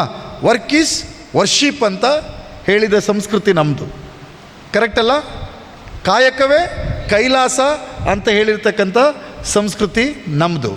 ಇದೇ ನೆಲದಲ್ಲಿ ಹುಟ್ಟಿರ್ತಕ್ಕಂಥ ಬಸವಣ್ಣ, ಇದೇ ನೆಲದಲ್ಲಿ ಹುಟ್ಟಿರ್ತಕ್ಕಂಥ ಬಸವಣ್ಣ ನನ್ನ ದೇಹವೇ ದೇಗುಲ, ಶಿರ ಹೊನ್ನ ಕಲಶ ಅಂತ ಹೇಳಿ ತನ್ನ ದೇಹವನ್ನು ಕಾಯಕ ಸಂಸ್ಕೃತಿಯ ಜೊತೆಗೆ ಜೋಡಿಸಿ ನನ್ನ ದೇಹದ ಶುದ್ಧತೆ, ಮಾನಸಿಕ ಸದೃಢತೆ, ಸದ್ಭಾವನೆಗಿಂತ ಹೊರತಾದ ಯಾವುದೇ ಪ್ರಾರ್ಥನಾ ಮಂದಿರಗಳಿಲ್ಲ ಎನ್ನುವುದನ್ನು ಸಾರಿ ಹೇಳಿರ್ತಕ್ಕಂಥ ಸಂಸ್ಕೃತಿ ಈ ನೆಲದಿಂದ ಹುಟ್ಟಿದೆ. ಇದೇ ನೆಲದಿಂದ ಹುಟ್ಟಿದ ರವೀಂದ್ರನಾಥ್ ಟ್ಯಾಗೋರ್ ಅವರ ನನ್ನ ದೇವರು ಪದ್ಯವನ್ನು ಪಾಠ ಮಾಡುವಾಗ ಸೈಂಟ್ ಜೆರೋಸಸ್ ಸ್ಕೂಲ್ನಲ್ಲಿ ದೊಡ್ಡ ಹಂಗಾಮವನ್ನು ಮಾಡಲಾಯಿತು. ನಾನು ಯಾವ ಪಕ್ಷ ಮಾಡ್ತು, ಯಾರು ಮಾಡೋದು ನನಗೆ ಸಂಬಂಧ ಇಲ್ಲ. ಒಂದು ಸಮಾಜ ಅದು, ಒಂದು ಗುಂಪು ಅದು, ಒಂದು ಮನುಷ್ಯರ ತಂಡ ಅದು ಹೋಗಿ ಒಂದು ಸೊ ನನ್ನ ಪ್ರಶ್ನೆ ಇಲ್ಲಿ, ಒಂದು ತರಗತಿಯ ಒಳಗೂ ಸಹಿತ ಒಬ್ಬ ಶಿಕ್ಷಕಿ ಎಂದು ಕರೆಸಿಕೊಂಡಿರುವ ಒಬ್ಬಳು ಹೆಣ್ಣುಮಗಳು ತಾಯಿ ನಮ್ಮದೇ ಸಹೋದರಿಗೆ ಮುಕ್ತ ಭಾವನೆಯಿಂದ ಒಂದು ಪದ್ಯವನ್ನು ವಿವರಿಸಿ ಹೇಳಲಾಗದಂತಹ ಒಂದು ಸಾಮಾಜಿಕ ಸಂದರ್ಭದಲ್ಲಿ ನಾವು ಇದ್ದೇವೆ. ಸಂತೋಷ, ಅದು ಒಂದು ಭಾಗ ಆಯಿತು. ನಾವು ಹೇಗೆ ಪ್ರತಿಕ್ರಿಯಿಸಿದ್ವಿ ಅಂತ ಎಲ್ಲ ನೋಡಿದ್ವಿ. ಸರಳವಾಗಿ ನಮ್ಮ ಪ್ರತಿಕ್ರಿಯೆ ಹೇಗೆ ಬಂದಿರುತ್ತೆ ಅಂದರೆ ಎಲ್ಲರೂ ಆ ಸಿಸ್ಟರಿಗೆ ಬೇಡಿತ್ತು ಮಾರೆ, ಯಾಕೆ ಹೇಳಬೇಕಿತ್ತು, ಸಂದರ್ಭ ಸರಿಯಿಲ್ಲ, ಈಗ ಬೇಡ. ಕರೆಕ್ಟ್ ಅಲ್ಲ? ಸಂದರ್ಭ ಸರಿಯಿಲ್ಲ, ಈಗ ಬೇಡ. ಸಂದರ್ಭ ಸರಿಯಲ್ಲ. ಯಾವ ಸಂದರ್ಭ ಕೆಡುಕಾಗಿರುತ್ತೆ ಆ ಸಂದರ್ಭದಲ್ಲಿ ಎಚ್ಚರಿಕೆಯಿಂದ ಹೆಜ್ಜೆ ಇಟ್ಟು ಸಂಘಟಿತರಾಗುವುದೇ ನಮ್ಮೆಲ್ಲರ ಹೊಣೆಗಾರಿಕೆ. ನಾನು ಹೇಳಿ ಕೇಳಿ ನನಗೆ ಕ್ರಾಸ್ಟಾ ಅವರು ಹೇಳಿದ್ದು ಸ್ವಲ್ಪ ಗಾಂಧಿ ಮತ್ತು ಸಂವಿಧಾನವನ್ನು ಸ್ಪರ್ಶ ಮಾಡಿ ಅಂತ. ನೆನ್ಪಿಟ್ಕೊಳ್ಳಿ, ಯೇಸುಕ್ರಿಸ್ತರ ಜನನ ಈ ಭೂಮಿಯಲ್ಲಿ ಆಯಿತು. ಯೇಸುಕ್ರಿಸ್ತರನ್ನು ತಪ್ಪಾಗಿ ಅರ್ಥೈಸಿಕೊಂಡಿರತಕ್ಕಂಥ ಗುಂಪು ನಿಮಗೆ ಗೊತ್ತಿದೆ. ಅವರನ್ನು ಮೊಳೆ ಹೊಡೆದು ಸಾಯಿಸುವ ಸಂದರ್ಭದಲ್ಲಿಯೂ ಸಹಿತ ಜನಪ್ರಿಯವಾದ ವಾಕ್ಯವನ್ನು ನಾವು ಕೇಳಿದ್ದೇವೆ. ನೀನು ಅವರಿಗೆ ಶಾಪ ಕೊಡ್ತೀಯ ಅಂದರೆ ಶಾಪ ಕೊಡೋದಿಲ್ಲ. ಏನು ಅಂತ ಹೇಳಿದರೆ, ಅವರು ನನ್ನವರು, ಅವರು ಏನು ತಪ್ಪು ಮಾಡ್ತಿದ್ದಾರೆ ಅಂತ ಅವರಿಗೆ ಅರಿವಿಲ್ಲ, ಅವರನ್ನು ಕ್ಷಮಿಸು ತಂದೆ. ನೆನ್ಪಿಟ್ಕೊಳ್ಳಿ, ಇದೇ ಭಾರತದಲ್ಲಿ ಯೇಸುಕ್ರಿಸ್ತರು ಪ್ರವಾಸ ಮಾಡಿದ್ದರೋ ಸುತ್ತಾಡಿದ್ದರೋ ನನಗೆ ಗೊತ್ತಿಲ್ಲ. ಆದರೆ ಇದೇ ಭಾರತದಲ್ಲಿ ಇನ್ನೊಬ್ಬ ಯೇಸುಕ್ರಿಸ್ತನ ತರಹ ಭಾರತದ ನೆಲ ಜನ್ಮ ಕೊಟ್ಟಿತು, ನಮ್ಮ ನಡುವೆ ಜನ್ಮವನ್ನು ಎತ್ತಿದ್ರು. ಅವರು ನನ್ ಅದರ್ ದ್ಯಾನ್ ಮಹಾತ್ಮ ಗಾಂಧಿ. ಅವರ ಬದುಕಿನಲ್ಲೂ ಸಹ ಇದೇ ರೀತಿ ಸಂದರ್ಭ ಬರುತ್ತೆ. ಕನ್ನಡದ ಕವಿ ಕುವೆಂಪುರವರು ಹೇಳ್ತಾರೆ, ಎಂತಹ ಒಂದು ವಿಶಿಷ್ಟ ಸಂದರ್ಭವನ್ನು ನನ್ನ ಗಾಂಧಿ ಕಳ್ಕೊಂಡ್ಬಿಟ್ಟ. ಎಂಥ ವಿಶಿಷ್ಟ ಸಂದರ್ಭ! ಯೇಸುಕ್ರಿಸ್ತರನ್ನು ಮೊಳೆ ಹೊಡೆದು ಶಿಲುಬೆಗೇರಿಸಿದಾಗ ನನ್ನ ಜನಗಳನ್ನು ಕ್ಷಮಿಸು ದೇವರೇ, ಕ್ಷಮಿಸು ತಂದೆಯೇ ಅಂತ ಹೇಳಿದ ವಾಕ್ಯವೇ ಈ ಭಾರತದ ನೆಲದಲ್ಲಿ ಹುಟ್ಟಿದ ಇನ್ನೊಬ್ಬ ಯೇಸುಕ್ರಿಸ್ತನ ಪ್ರತಿರೂಪದಂತಿದ್ದ ಆಧುನಿಕ ಜಗತ್ತಿನ ಮಹಾತ್ಮ ಗಾಂಧಿಯ ಬಾಯಲ್ಲೂ ಅದೇ ಶಬ್ದ ಬರ್ತಾಯಿತ್ತು. ಶಬ್ದಕ್ಕೆ ಅವಕಾಶ ಇರಲಿಲ್ಲ.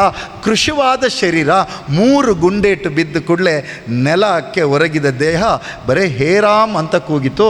ನಾನಾದರೂ ಹೇಳ್ತೇನೆ, ಹೇ ರಾಮ್ ಎನ್ನುವ ಶಬ್ದದಲ್ಲಿರುವ ಹೇ ಅನ್ನುವ ಶಬ್ದದ ಕೆಳಗಡೆ ಗಾಂಧಿಯದ್ದು ಇದೇ ಶಬ್ದ ಇದೆ. ಈ ಜನಗಳು ಯಾಕೆ ನನ್ನನ್ನು ಕೊಲ್ತಿದ್ದಾರೆ ಅಂತ ಗೊತ್ತಿಲ್ಲ, ಅವರನ್ನು ಕ್ಷಮಿಸು ರಾಮ ಎನ್ನುವುದೇ ಹೇ ಎನ್ನುವ ಶಬ್ದದ ಒಳಗಿನ ಅರ್ಥ, ಆ ಯುನೈಟೆಡ್ ಕಾಮದ ಒಳಗಿನ ಅರ್ಥ. ಸೊ ನಾನು ಈಗ ಇಲ್ಲಿ ಈ ಸಂದರ್ಭದಲ್ಲಿ ಬರ್ತೇನೆ, ನೆನಪಿಟ್ಕೊಳ್ಬೇಕು, ಈ ದೇಶದ ಸ್ವತಂತ್ರ ಹೋರಾಟ ನಡೆದಿರ್ತಕ್ಕಂಥ ಸಂದರ್ಭದಲ್ಲಿ ನಮ್ಮನ್ನು ಕೊನೆಯ ಬಾರಿಗೆ ಆಳ್ತಾ ಇದ್ದಂತಹವರು ಬ್ರಿಟಿಷರು. ನಾನು ಅವರು ಕ್ಯಾಥಲಿಕ್, ಪ್ರೊಟೆಸ್ಟೆಂಟ್ ಅದು ಬೇಡ. ಬ್ರಿಟಿಷರು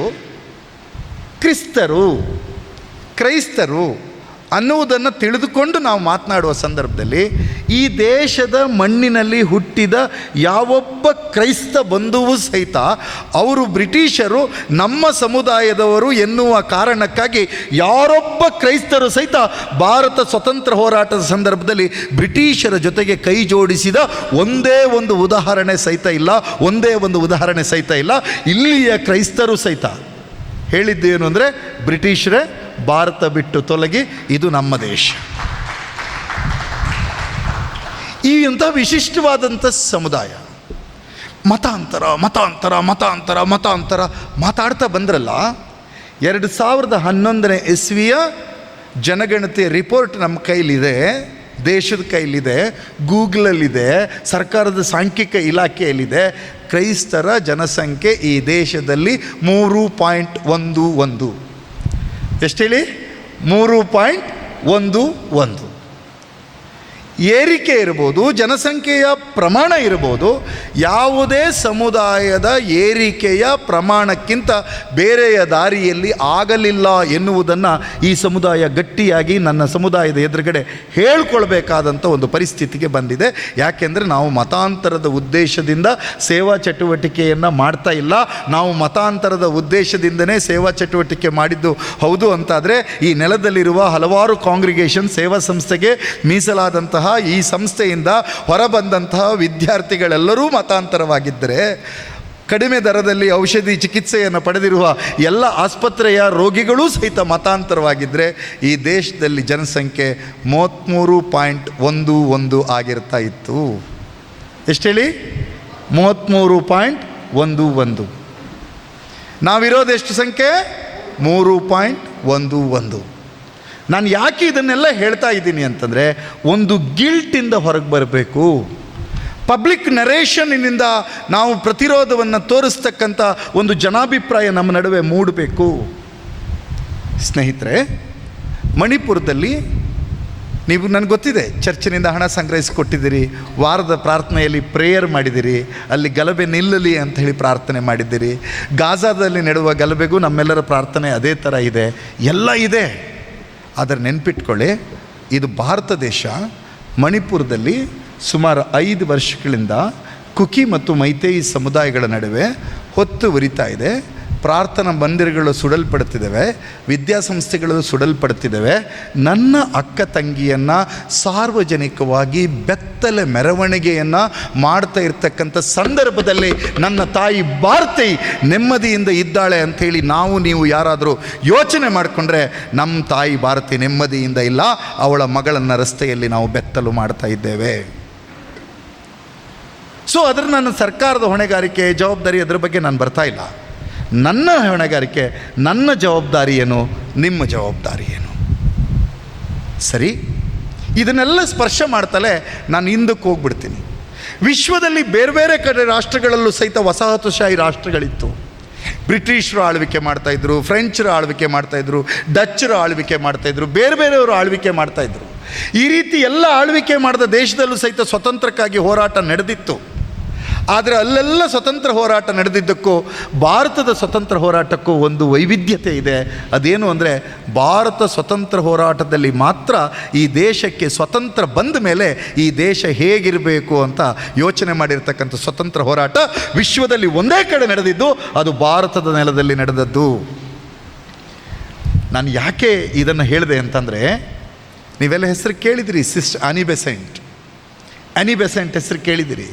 ಭಾರತದ ಸ್ವತಂತ್ರ ಚಳುವಳಿಗೆ ಭಾರಿ ದೊಡ್ಡ ತ್ಯಾಗವನ್ನು ಮಾಡಿದ ಒಬ್ಬಳು ಮಹಾನ್ ಹೆಣ್ಣು ಮಗಳಿದ್ದರೆ ಆ ಶಾರ್ಟ್ ಲಿಸ್ಟಲ್ಲಿ ಆನಿ ಬೆಸೆಂಟ್ ಇದ್ದಾರೆ. ಆಕೆಯ ಒಂದೇ ಒಂದು ಗುಣ ಮತ್ತು ಘಟನೆಯನ್ನು ನಿಮ್ಮ ಎದುರುಗಡೆ ಹೇಳ್ತೀನಿ. ಸಿಸ್ಟರ್ಸ್ನವರಿದ್ದಾರೆ, ಶಾಲೆಗಳಲ್ಲಿ ಧೈರ್ಯದಿಂದ ಹೇಳಿ, ವಿದ್ಯಾರ್ಥಿಗಳನ್ನು ಎಜುಕೇಟ್ ಮಾಡಿ. ಈ ದೃಷ್ಟಿಯಲ್ಲಿ ಬನಾರಸ್ ಹಿಂದೂ ವಿಶ್ವವಿದ್ಯಾನಿಲಯ, ಬನಾರಸ್ ಹಿಂದೂ ವಿಶ್ವವಿದ್ಯಾನಿಲಯ ಅದನ್ನು ಕಟ್ಟಿದ್ದು ಪಂಡಿತ್ ಮದನ್ ಮೋಹನ್ ಮಾಳವೀಯ.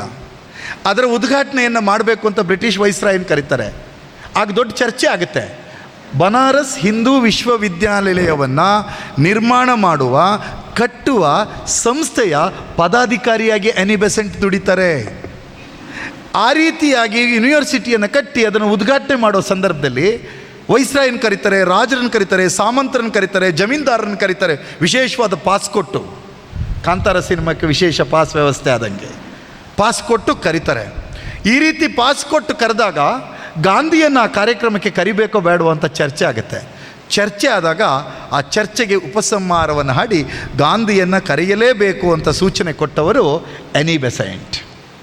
ಆನಿ ಬೆಸೆಂಟ್ ಹೇಳ್ತಾರೆ, ಗಾಂಧಿಯನ್ನು ಕರೆಯದೆ ನೀವು ಮಾಡುವ ಕಾರ್ಯಕ್ರಮ ಸರಿಯಲ್ಲ.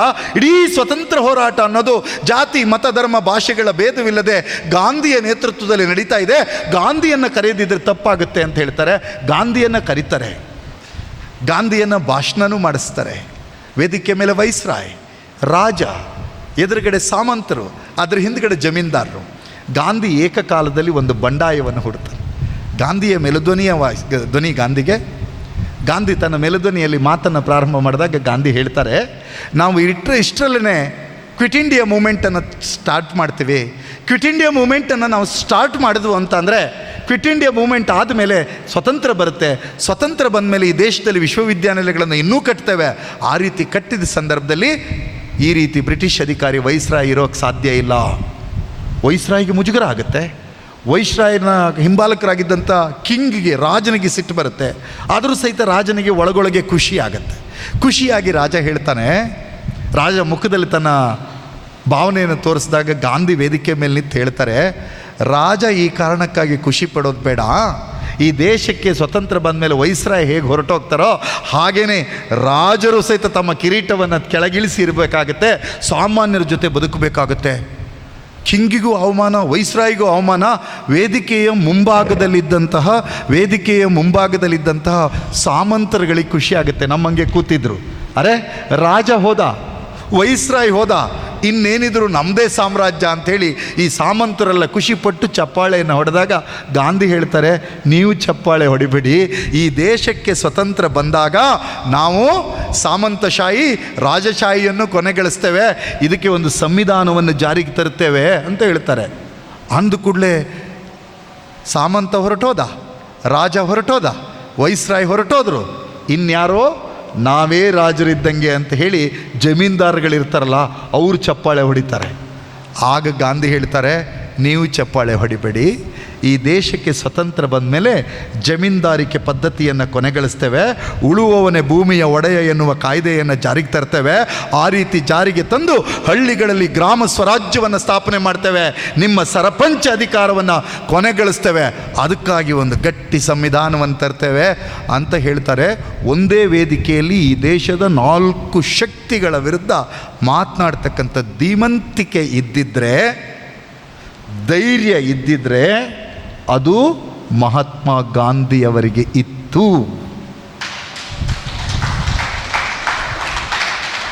ಅದಕ್ಕಾಗಿ ಗಾಂಧಿ ಬಾಂಬ್ ಎಸೆಯಲಿಲ್ಲ, ಅದಕ್ಕಾಗಿ ಗಾಂಧಿ ಸ್ಫೋಟ ಮಾಡಲಿಲ್ಲ, AK-56 AK-47 ಪಿಸ್ತೂಲ್ಗಳನ್ನು ಬಳಸಲಿಲ್ಲ. ಒಂದೇ ವೇದಿಕೆಗಳಲ್ಲಿ ಈ ದೇಶದ 4 ಪ್ರಬಲ ಶಕ್ತಿಗಳ ವಿರುದ್ಧ ಮಾತನಾಡ್ತಾರೆ. ಯಾಕೆ ಅಂದರೆ ನಾನು ಹೇಳಿದ್ನಲ್ಲ, ಬೇರೆ ಬೇರೆ ವಸಾಹತಿ ರಾಷ್ಟ್ರಗಳಲ್ಲಿ ನಡೆದಿರ್ತಕ್ಕಂಥ ಸ್ವತಂತ್ರ ಚಳವಳಿಗೂ ನಮ್ಮ ದೇಶದ ಸ್ವತಂತ್ರ ಚಳವಳಿಗೂ ಬೇರೆದೇ ಕಾರಣ ಇತ್ತು. ಹಾಗಾಗಿ ನಮ್ಮ ದೇಶದಲ್ಲಿ ಸ್ವತಂತ್ರ ಬಂದ ಮೇಲೆ ಈ ದೇಶ ಹೇಗಿರಬೇಕು ಅನ್ನುವಂಥ ಸ್ಪಷ್ಟತೆ ಇತ್ತು. ಹೇಗಿರಬೇಕು ಅಂತ ಸ್ಪಷ್ಟತೆ ಬಂದಿದ್ದರಿಂದ ದೊಡ್ಡ ಚರ್ಚೆ ನಡೀತಾ ಇದೆ ಎಲ್ಲ ಕಡೆ. ಗಾಂಧಿಯಿಂದ ಅಂಬೇಡ್ಕರ್ಗೆ ಅನ್ಯಾಯ. ಗಾಂಧಿಗೂ ಮತ್ತು ಅಂಬೇಡ್ಕರಿಗೂ ಸಂಬಂಧ ಹೇಗೆ ಅಂದರೆ ನಾನು ಹೀಗೆ ಅರ್ಥೈಸ್ತೀನಿ ಹಿರಿಯರೆ. ಅದೇನು ಅಂದರೆ, ಗಾಂಧಿ ಅಂದರೆ ಕರಳು, ಅಂಬೇಡ್ಕರ್ ಅಂದರೆ ಕೊರಳು. ಗಾಂಧಿ ಅಂದರೆ ಕರಳು, ಅಂಬೇಡ್ಕರ್ ಅಂದರೆ ಕೊರಳು. ಆ ಕರಳಿಗೆ ಗೊತ್ತಿತ್ತು ಈ ದೇಶಕ್ಕೆ ಎಂತಹ ಸಂವಿಧಾನವನ್ನು ಕೊಡಲಿಕ್ಕೆ ಸಾಧ್ಯ ಅಂತ. ಆಗ ಕೊಡಲಿಕ್ಕೆ ಪ್ರಯತ್ನ ಮಾಡಿದಾಗ ಗಾಂಧಿಯ ಸೂಚನೆಯ ಮೇರೆಗೆ BR ಅಂಬೇಡ್ಕರ್ ಅವರು ಸಂವಿಧಾನ ರಚನಾ ಸಮಿತಿಯ ಅಧ್ಯಕ್ಷತೆಯನ್ನು ವಹಿಸಿಕೊಳ್ತಾರೆ. ಈ ದೇಶಕ್ಕೆ ಸಂವಿಧಾನ ಬರುತ್ತೆ.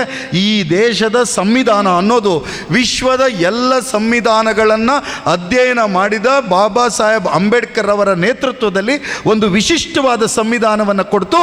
ಆ ಸಂವಿಧಾನವನ್ನು ಕೊಟ್ಟು ಆ ಸಂವಿಧಾನದ ಮುಖೇನ ನಮಗೆಲ್ಲರಿಗೂ ಅಧಿಕಾರವನ್ನು ಕೊಟ್ಟರು. ಅದೇನು ಅಂತಂದರೆ, ನಮ್ಮನ್ನು ಆಳುವವರು ವರ್ಗೀಕರಿಸ್ತಾ ಇದ್ದಾರೆ. ಹಿಂದೂ, ಮುಸ್ಲಿಂ, ಕ್ರೈಸ್ತ, ಜೈನ್, ಪಾರ್ಸಿ. ಟೀಚರ್ಸ್ನವರಿಗೆ ಹೇಳ್ತಾ ಇದ್ದೀನಿ ನಾನು, ಯಾಕಂದರೆ ಅವರು ಸಿಸ್ಟರ್ಸ್ ಪಾಠ ಮಾಡಿದ್ರೆ ನನ್ನಂಥವ್ರು 100 ಜನ ತಯಾರಾಗಿ ಬರ್ತಾರಲ್ವೇ. ಅವರಿಗೆ ಒಂದು ದಾಖಲೆ ಹೇಳ್ತೀನಿ. ಕನ್ನಡದಲ್ಲಿ ಒಂದು ನಾಡಗೀತೆ ಇದೆ. ಆ ನಾಡಗೀತೆಯನ್ನು ನಾವು ನಾಡಗೀತೆಯಾಗಿ ಸ್ವೀಕಾರ ಮಾಡಿದ್ದು 2006ನೇ ಇಸ್ವಿಯಲ್ಲಿ. 2006ನೇ ಇಸ್ವಿಯಲ್ಲಿ ಆ ನಾಡಗೀತೆಗೆ ಕುವೆಂಪು ಬರೆದದ್ದು 1925ರಲ್ಲಿ. 100 ವರ್ಷ ತುಂಬಿದೆ ಸಿಸ್ಟರ್ ಆ ಗೀತೆಗೆ. ಸ್ವತಂತ್ರ ಬರುವ 25 ವರ್ಷಗಳ ಹಿಂದೆ ಕುವೆಂಪುರವರು ಆ ಪದ್ಯವನ್ನು ಬರೀತಾರೆ. ಆ ಪದ್ಯದಲ್ಲಿ ಈ ದೇಶ ಅಂದರೆ ಏನು ಅಂತ ಹೇಳ್ತಾರೆ. ಅದೇನು ಅಂತ ಹೇಳ್ತಾರೆ ಅಂದರೆ, ಸರ್ವ ಜನಾಂಗದ ಶಾಂತಿಯ ತೋಟ, ರಸಿಕರ ಕಂಗಳ ಸೆಳೆಯುವ ನೋಟ, ಹಿಂದೂ, ಕ್ರೈಸ್ತ, ಮುಸಲ್ಮಾನ, ಪಾರಸಿಕ, ಜೈನರ ಉದ್ಯಾನ. ಸ್ವತಂತ್ರ ಬರುವ 25 ವರ್ಷಗಳ ಮುಂಚೆ ನಮ್ಮ ಕನ್ನಡದ ಕವಿ ಕುವೆಂಪುರವರು ಪದ್ಯವನ್ನು ಬರೆದು, ಈ ದೇಶ ಅಂದರೆ ಸರ್ವ ಜನಾಂಗದ ಶಾಂತಿಯ ತೋಟ, ದಟ್ ಮೀನ್ಸ್ ಸೆಕ್ಯುಲರ್. ಅದರ ಅರ್ಥ ಏನು? ಸೆಕ್ಯುಲರ್, ಜಾತ್ಯತೀತ. ಇದು ಎಲ್ಲರೂ ಬಾಳ್ತಕ್ಕಂಥ ದೇಶ, ಯಾರೊಬ್ಬರ ದೇಶ ಅಲ್ಲ ಅನ್ನೋದನ್ನು ಕುವೆಂಪುರವರು ಹೇಳ್ತಾರೆ. 47ರಲ್ಲಿ ಸ್ವತಂತ್ರ ಬಂತು, 49ರಲ್ಲಿ ಸಂವಿಧಾನ ಸ್ವೀಕಾರ ಮಾಡಿದ್ವಿ, 50ನೇ ಇಸ್ವಿಯಲ್ಲಿ ಗಣರಾಜ್ಯ ಆಯಿತು. ಅಷ್ಟಕ್ಕಿಂತ ಮುಂಚೆ ನಮ್ಮ ಕನ್ನಡದ ನೆಲದ ಕವಿ ಈ ದೇಶ ಅಂದರೆ ಯಾರ್ದು ಅಂತ ಹೇಳ್ತು. ಸೊ ಅದರ ಅರ್ಥ ಈ ದೇಶ ನಮ್ಮೆಲ್ಲರದು, ಈ ದೇಶ ನಮ್ಮೆಲ್ಲರದು. ನಾನು ಹೇಳಿದ್ನಲ್ಲ, ಈಗ ಆ 3.11 76 80% 11% 13% ಲೆಕ್ಕಾಚಾರವನ್ನು ತೆಗೆದು ಹಾಕಬೇಕು. ಈ ದೇಶ ಅಂತಂದರೆ ಈ ದೇಶದಲ್ಲಿ ಹುಟ್ಟಿ ಬಾಳುತ್ತಿರುವ ಪ್ರತಿ ನಾಗರಿಕರಿಗೂ ಜಾತಿ ಮತ ಧರ್ಮ ಭಾಷೆಯ ಹಂಗಿಲ್ಲದೆ ಇದು ನಮ್ಮ ದೇಶ ಅನ್ನುವಂಥ ಕೇಳುವ ಹಕ್ಕಿದೆ. ಆ ಹಕ್ಕಿದ್ರಿಂದ ನಾವು ಪ್ರಶ್ನೆ ಮಾಡಬೇಕು. ಯಾರನ್ನು ಪ್ರಶ್ನೆ ಮಾಡಬೇಕು ಅಂತಂದರೆ, ನಾನು ಯಾವುದೋ ಒಬ್ಬ ನಾಯಕನ ಬಗ್ಗೆ ಹೊಗಳೋಕ್ಕಿಲ್ಲಿ ಬಂದಿಲ್ಲ, ಹೊಗಳೋದ್ರಿಂದ ನನಗೇನು ಲಾಭವೂ ಇಲ್ಲ, ಆದರೆ ಇತಿಹಾಸ ಹೇಳಬೇಕು. ಕರ್ನಾಟಕದಲ್ಲಿ ಒಬ್ಬರು ಚಿರಂಜೀವಿ ಸಿಂಗ್ ಅಂತ ಚೀಫ್ ಸೆಕ್ರೆಟರಿ ಆಗಿದ್ದು, ತುಂಬ ಪ್ರಾಮಾಣಿಕ ಅಧಿಕಾರಿ ಅವರು, chief secretary. He is from, ಅವರು ಪಂಜಾಬ್ನಿಂದ ಬಂದವರು ಚಿರಂಜೀವಿ ಸಿಂಗ್. ಅವರು ಒಂದು ಯಾವ ಜನ್ಮದ ಮೈತ್ರಿ ಅಂತ ಪುಸ್ತಕ ಬರೆದಿದ್ದಾರೆ. ಆ ಪುಸ್ತಕದ ಒಂದು ಘಟನೆಯನ್ನು ನಿಮಗೆ ಹೇಳಬೇಕು, ಎಷ್ಟು ಚೆನ್ನಾಗಿದೆ ನೋಡಿ. ಆ ಘಟನೆ ಏನು ಅಂತಂದರೆ, ಭಾರತ ಪಾಕಿಸ್ತಾನ ವಿಭಜನೆ ಆಗುತ್ತೆ, ಭಾರತದಿಂದ ಪಾಕಿಸ್ತಾನಕ್ಕೆ ವಲಸೆ ಹೋಗ್ತಾರೆ, ಪಾಕಿಸ್ತಾನದಿಂದ ಭಾರತಕ್ಕೆ ವಲಸೆ ಬರ್ತಾರೆ. ಈ ರೀತಿಗೆ ಭಾರತಕ್ಕೆ ಬಂದಂತಹ ಒಂದು ಗುಂಪನ್ನು ಪಂಜಾಬಿನ ಒಂದು ಕಡೆ ಸಾಂತ್ವನ ಕೇಂದ್ರ, ನಾವು ಆಗೆಲ್ಲ ಗಂಜಿ ಕೇಂದ್ರ ಅಂತ ಕರಿತಾ ಇದ್ವಿ, ಈಗ ಗಂಜಿ ಕೇಂದ್ರ ಅಂತ ಕರಿಬಾರ್ದು, ಸಾಂತ್ವನ ಕೇಂದ್ರ ಅಂತ ಕರಿಬೇಕು. ಆ ಸಾಂತ್ವನ ಕೇಂದ್ರದಲ್ಲಿ ಇಟ್ಟಿರ್ತಾರೆ.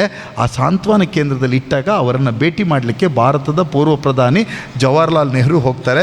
ಜವಾಹರ್ಲಾಲ್ ನೆಹರು ಹೋದಾಗ ಒಬ್ಬಳು ಹೆಣ್ಣು ಮಗ ಬಂದು ಬ್ಯಾರಿಕೇಡ್ ಜೊತೆ ನಡ್ಕೊಂಡು ಹೋಗ್ತಿರ್ತಾರೆ. ನೆಹರು ಅವರ ಕೈಯನ್ನು ಹಿಡಿದು ಜಗ್ತಾಳೆ. ಪಾಕಿಸ್ತಾನದಿಂದ ನೆಲೆ ಕಳ್ಕೊಂಡು ಬಂದವಳು. ಆಗ ಸೆಕ್ಯೂರಿಟಿಯವರು ಅಲರ್ಟ್ ಆಗ್ತಾರೆ. ಆಗ ನೆಹರು ಹೇಳ್ತಾರೆ, ನೋ, ಈ ಹೆಣ್ಮಗಳದೇನೋ ನೋವು ಕೇಳೋದಿದೆ, ಹೇಳಮ್ಮ ಏನು. ಸೆಕ್ಯೂರಿಟಿಯವ್ರಿಗೆ ಹೇಳ್ತಾರೆ, ಏನು ಗಾಬರಿ. ಆಗ ಆ ಹೆಣ್ಮಗಳು ದೇಶದ ಪ್ರಧಾನಿ ಅಂತ ಕರೆಸ್ಕೊಂಡಂತಹ ನೆಹರುವ ಎಲ್ಲ ಅಹಂಕಾರವನ್ನು ಒಡೆದು ಹಾಕ್ತಕ್ಕಂಥ ಪ್ರಶ್ನೆಯನ್ನು ಕೇಳ್ತಾಳೆ. ಪಂಡಿತ್ಜಿ, ಏಹಿ ಆಜಾದಿ, ಇದೇನಾ ಸ್ವತಂತ್ರ ಅಂತಂದರೆ? ನಮಗಲ್ಲಿರ್ತಕ್ಕಂಥ ಆಸ್ತಿ, ಮನೆ, ನಗ, ನಾಣ್ಯ ಇವುಗಳನ್ನೆಲ್ಲ ತೊರೆದು ನಮ್ಮ ಬಂಧು ಬಳಗವನ್ನು ಬಿಟ್ಟು ಇಲ್ಲಿಗೆ ಬರೋಗಾಗಿದೆ, ಇದೇನಾ ಸ್ವತಂತ್ರ? ಅಷ್ಟೇ ಸಮಾಧಾನದಿಂದ ನೆಹರು ಉತ್ತರಿಸ್ತಾರೆ, ಎಸ್, ಇದೇ ಸ್ವತಂತ್ರ.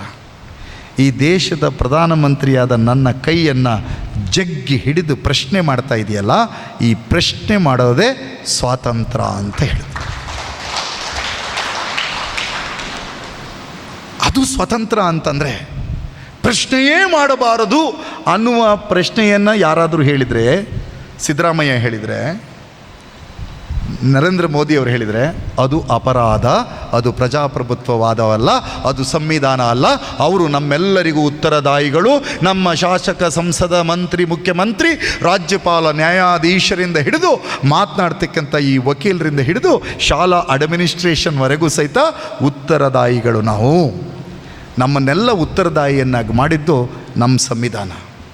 ಆ ಸಂವಿಧಾನದ ಆಶಯವನ್ನು ಈಡೇರಿಸೋದಕ್ಕೋಸ್ಕರ ನಮಗೆ ಹಲವಾರು ತಿದ್ದುಪಡಿಗಳನ್ನು ತಂದು, ಆ ತಿದ್ದುಪಡಿಗಳ ಒಂದು ಭಾಗವಾಗಿ ಈಗ ವಿಲ್ಫ್ರೆಡ್ ಅವರು ಮಾತಾಡಿದ್ರಲ್ಲ ಪಂಚಾಯತ್ ರಾಜ್ ಆ್ಯಕ್ಟನ್ನು ಕೊಟ್ಟಿದ್ದಾರೆ. ನಾನು ಮೊನ್ನೆ ಮಾತಾಡ್ತಾ ಎಲ್ಲ ಹೇಳಿದೆ. ಅದಕ್ಕೆ ನಾನು ಪ್ರಾರಂಭದಲ್ಲಿ ಹೇಳಿದ್ದು, ಬಾಯಮ್ಮ ಗ್ರಾಮ ಪಂಚಾಯತಿಗೆ ಕ್ಯಾಂಡಿಡೇಟ್ ಆಗಿ ಅಂದರೆ ಬಾಯಮ್ಮ ನಕ್ಕೋ.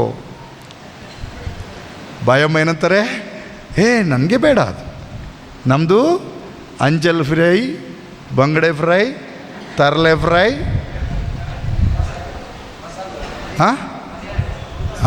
ಮತ್ತು ಮಸಾಲೆ ದೋಸೆ, ವೀಕ್ಲಿ ಬಿರಿಯಾನಿ. ಬಾಯಮ್ಮನಿಗೆ ಗ್ರಾಮ ಪಂಚಾಯತಿ ಎಲೆಕ್ಷನ್ ಬೇಡ. ಪರ್ಬುಲೆ ಇರುವಂತೂ ಅವರ ಎಲೆಕ್ಷನ್ಗೆ ಹೆಂಗದಾಯಿಗೆ ಅವು ಮತ ಪಡ್ಚಿ ಆಪುಚಿ.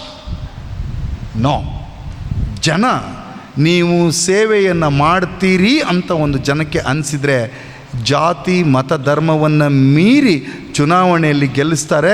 ನನ್ನೂರಲ್ಲಿ ಒಂದು ಜಾಗದಲ್ಲಿ ಮೊಹಮ್ಮದ್ ಅನ್ನುವಂಥ ಒಬ್ಬ ಚುನಾವಣೆಯಲ್ಲಿ ಗೆದ್ದು ಬರ್ತಾನೆ. ಆ ಗ್ರಾಮ ಪಂಚಾಯಿತಿಯ ಆ ಗ್ರಾಮದಲ್ಲಿ ಅವನು ಮತ್ತು ಅವನ ಚಿಕ್ಕಪ್ಪನ ಮನೆ ಎರಡೇ ಇದೆ, ಅರ್ಥಾತ್ 11 ಓಟಿದೆ. ಆದರೆ ಆತ ಸುಮಾರು 67 ಮತಗಳ ಅಂತರದಿಂದ ಬಹುಸಂಖ್ಯಾತರು ಎಂದು ಕರೆಸಿಕೊಳ್ಳುವ ಸಮುದಾಯದ ವ್ಯಕ್ತಿಯ ವಿರುದ್ಧ ಚುನಾವಣೆಯಲ್ಲಿ ಗೆದ್ದು ಬರ್ತಾನೆ. ಕಾರಣ, ಆ ಊರಿನ ಜನಕ್ಕೆ ಅನ್ನಿಸ್ತು ಮೊಹಮ್ಮದನ ಜಾತಿ ಮುಖ್ಯ ಅಲ್ಲ, ಆತನ ಸರ್ವಿಸ್ ಮುಖ್ಯ, ಆತನ ಕಮಿಟ್ಮೆಂಟ್ ಮುಖ್ಯ. ಯಾರೂ ನಿರಾಕರಿಸೋಕ್ಕೆ ಸಾಧ್ಯ ಇಲ್ಲ, ನಿರಾಕರಿಸೋದಿಲ್ಲ. ನಿಮ್ಮದೇ ಸಮುದಾಯದ ಜಾರ್ಜ್ ಫರ್ನಾಂಡಿಸ್ ಜಾತಿ ಇದ್ದಲ್ಲಿ ಚುನಾವಣೆ ಗೆದ್ದು ಬಂದ್ರ? ಜಾತಿ ಇಲ್ಲದ ಕಡೆ, ರಾಜ್ಯವಿಲ್ಲದ ಕಡೆ, ಭಾಷೆ ಗೊತ್ತಿಲ್ಲದ ಕಡೆ ಪುನರಪಿ ಜಾರ್ಜ್ ಫರ್ನಾಂಡಿಸ್ ಚುನಾವಣೆಯಲ್ಲಿ ಗೆದ್ದು ಬರ್ತಾರೆ. ಗೆದ್ದು ಬಂದಿದ್ದರ ಪ್ರತಿಫಲವಾಗಿ ಈ ಸಮುದಾಯ ಧೈರ್ಯದಿಂದ ಹೇಳಬೇಕು, ನಿಕ್ಲಿನ ಕೊಂಕಣ ರೈಲ್ವೆ ಇತ್ತಂಡ ಅವು because of George Fernandes. George Fernandes ಕಾರ್ಮಿಕ ಹೋರಾಟವನ್ನು ಕೈಗೊಳ್ಳದೇ ಇದ್ದರೆ, ಜಾರ್ಜ್ ಫರ್ನಾಂಡಿಸ್ ಅವರು ಪ್ರಬಲ ಶಕ್ತಿಗಳ ವಿರುದ್ಧ ಧ್ವನಿಯಾಗದೇ ಇದ್ದರೆ, ಜಾರ್ಜ್ ಫರ್ನಾಂಡಿಸ್ ಇಷ್ಟು ದೊಡ್ಡ ಎತ್ತರಕ್ಕೆ ಏರೋಕ್ಕಾಗ್ತಾ ಇರಲಿಲ್ಲ. ನನ್ನ ನೆನಪಿಟ್ಟು ನಿಮ್ಮ ಎದುರುಗಡೆ ಹೇಳ್ತೇನೆ, ಸತ್ತು ಸ್ವರ್ಗದಲ್ಲಿ ಇರ್ಬೋದು, ಅವ್ರು ನನ್ನ ಪಕ್ಷ ಅದು ಇದು ನನಗೆ ಸಂಬಂಧ ಇಲ್ಲ. ಆಸ್ಕರ್ ಫರ್ನಾಂಡಿಸ್ ಅವರು ಚುನಾವಣೆಯಲ್ಲಿ ಗೆದ್ದರು, ಪದೇ ಗೆದ್ದರು. ಅವರ ಗೆಲುವಿಗೆ ಜಾತಿ ಕಾರಣ ಆಗಿರಲಿಲ್ಲ, ಒಂದು ಸಿದ್ಧಾಂತ ಕಾರಣ ಆಗಿತ್ತು. ಆ ಸಿದ್ಧಾಂತ ಏನು ಅಂತಂದರೆ, ಎಲ್ಲರನ್ನ ಒಳಗೊಳ್ತಕ್ಕಂಥ ಒಂದು ಸಂವಿಧಾನದ ಸಿದ್ಧಾಂತದ ಆಧಾರದ ಮೇಲೆ ಆಗ ಆಸ್ಕರ್ ಫರ್ನಾಂಡಿಸ್ಗೆ ವೋಟ್ ಕೊಟ್ಟಂತಹ ಬಂಟರಿಗೆ, ಬಿಲ್ಲವರಿಗೆ, ಮೊಗವೀರರಿಗೆ, ಮಡಿವಾಳರಿಗೆ, ಬೇರೆ ಬೇರೆ ಸಮುದಾಯದವರಿಗೆ ಆಸ್ಕರ್ ಫರ್ನಾಂಡಿಸ್ ಕ್ಯಾಥೋಲಿಕ್ ಕ್ರಿಶ್ಚಿಯನ್ ಅಂತ ಗೊತ್ತಿರಲಿಲ್ವೇನ್ರಿ? ಗೊತ್ತಿದ್ದರೂ ಸಹಿತ ಅವರನ್ನು ಗೆಲ್ಲಿಸಿದರು. ಯಾಕೆ ಅಂತಂದರೆ, ಈತ ಪ್ರತಿಪಾದಿಸ್ತಕ್ಕಂಥ ಒಂದು ವಿಚಾರಧಾರೆ ನಮ್ಮೆಲ್ಲರನ್ನ ಒಳಗೊಳ್ಳುತ್ತೆ, ನಮ್ಮೆಲ್ಲರನ್ನ ಪ್ರೀತಿಯಿಂದ ಕರೆದುಕೊಂಡು ಹೋಗುತ್ತೆ ಅನ್ನೋ ಕಾರಣಕ್ಕಾಗಿ ನಾನು ನನ್ನೂರಿನಿಂದ ಹಿಡಿದು ಮಂಗಳೂರಿನವರೆಗೆ ನೋಡ್ತೇನೆ. ಈ ಸಮುದಾಯ ವಿಶೇಷವಾಗಿ ಹೇಳ್ತೇನೆ, ಇಂತಹ ಸಾಮಾಜಿಕ ಹೊಣೆಗಾರಿಕೆ ಜವಾಬ್ದಾರಿಯಿಂದ ಎಂಕ್ಲೆಗೆ ಬಡ್ಚಿ ಅವ್ವ ಅಪ್ಪುಜಿ. ಕರೆಕ್ಟ್ ಅಲ್ಲ? ನೀವು ಗ್ರಾಮ ಪಂಚಾಯತಿ ಚುನಾವಣೆ ನಿಲ್ತೀರ, ನಂಕದೇ ಗ್ರಾಮ ಪಂಚಾಯತ್ ಚುನಾವಣೆ ದಾಲಜಿ, ನಮ್ಮದು ಸ್ವಂತ ಬೋರ್ವೆಲ್ ಉಂಟು, ನಮ್ಮದೇ ಬಾವಿ ಉಂಟು, ಕರೆಂಟ್ ಉಂಟು, ಎಲ್ಲ ಉಂಟು. ಗ್ರಾಮ ಪಂಚಾಯತಿ ಯಾಕೆ? ಗ್ರಾಮ ಪಂಚಾಯಿತಿ ಯಾಕೆ ಅಂದರೆ, ನೀವು ಎಲ್ಲರೊಳಗೊಂದಾಗಲಿಕ್ಕೆ ಒಂದು ಅವಕಾಶ, ಎಲ್ಲರಗಳಿಗೊಂದಾಗಲಿಕ್ಕೆ ಅವಕಾಶ. ಈ ದೇಶದ ರಾಷ್ಟ್ರಪತಿಗೆ ಸಹಿತ ಒಂದು ಚೆಕ್ಕಿಗೆ ಸೈನ್ ಮಾಡೋ ಅಧಿಕಾರ ಇಲ್ಲ. ಈ ದೇಶದ ಫಿನಾನ್ಸ್ ಮಿನಿಸ್ಟ್ರಿಗೆ ಒಂದು ಚೆಕ್ಕಿಗೆ ಸೈನ್ ಮಾಡೋ ಅಧಿಕಾರ ಇಲ್ಲ. ಈ ದೇಶದ ರಾಜ್ಯದ ಮುಖ್ಯಮಂತ್ರಿಗೆ ಒಂದು ಚೆಕ್ಕಿಗೆ ಸೈನ್ ಮಾಡೋ ಅಧಿಕಾರ ಇಲ್ಲ. ಆ ರೀತಿ ಸಹಿ ಮಾಡುವ ಅಧಿಕಾರವನ್ನು ಕೊಟ್ಟಿರ್ತಕ್ಕಂಥದ್ದು ಯಾವುದು ಅಂದರೆ, ನಮ್ಮ ಪಂಚಾಯತ್ ರಾಜ್ ಕಾಯ್ದೆ ನಮ್ಮ ಗ್ರಾಮ ಪಂಚಾಯತಿ ಅಧ್ಯಕ್ಷರಿಗೆ ಚೆಕ್ಕಿಗೆ ಸೈನ್ ಮಾಡೋ ಅಧಿಕಾರವನ್ನು ಕೊಟ್ಟಿದೆ. ಓಕೆ, ನಾನು ಸಮಯ ತುಂಬ ಆಗ್ತಾ ಬಂದಿದೆ. ನಾನು ನನ್ನ ಮಾತಿನ ಕೊನೆಯ ಹಂತಕ್ಕೆ ಬಂದಿದ್ದೀನಿ. ನಾನು ನಿಮ್ಮಲ್ಲಿ ಕೈ ಮುಗಿದು ಕೇಳ್ಕೊತೀನಿ, ದಯವಿಟ್ಟು ಸಮಾಜದ ಮುಖ್ಯ ವಾಹಿನಿಯ ಸಾರ್ವಜನಿಕ ಚಟುವಟಿಕೆಗಳೊಳಗೆ ಪಾಲ್ಗೊಳ್ಳಬೇಕು. ಪಾಲ್ಗೊಳ್ಳದೇ ಇದ್ದರೆ ಸಮಾಜದ ಜೊತೆಗೆ ಭಾರಿ ದೊಡ್ಡ ಸೇತುವೆಗಳಾದಂಥ, ನಿಮ್ಮ ಸಮುದಾಯದಿಂದನೇ ಬಂದು ತಮ್ಮ ಜೀವನವನ್ನೇ ಅರ್ಪಣೆ ಮಾಡಿರ್ತಕ್ಕಂಥ ಇಂತಹ ಸಹೋದರಿಯರ ಸೇವೆಯ ಸಂದೇಶವನ್ನು ಕಳಿಸ್ತಕ್ಕಂಥ ವಾಹಕರಾಗುವ ಅವಕಾಶವನ್ನು ನೀವು ಕಳ್ಕೊತೇವೆ. ನಾವು ಸದಾ ಈ ಸಿಸ್ಟರ್ಸು ನಾನು ಹೇಳೋದನ್ನು ಒಪ್ತೀರಿ, ನೀವು ಸಹಿತ ಒಂದು ದ್ವೀಪದೊಳಗೆ ಇರಬೇಕು. ಯಾಕೆ ಅಂದರೆ ಇವರು ಬರೋದಿಲ್ಲ ನಿಮ್ಮ ವಿಚಾರಕ್ಕೆ, ಕರೆಕ್ಟ್ ಅಲ್ಲ?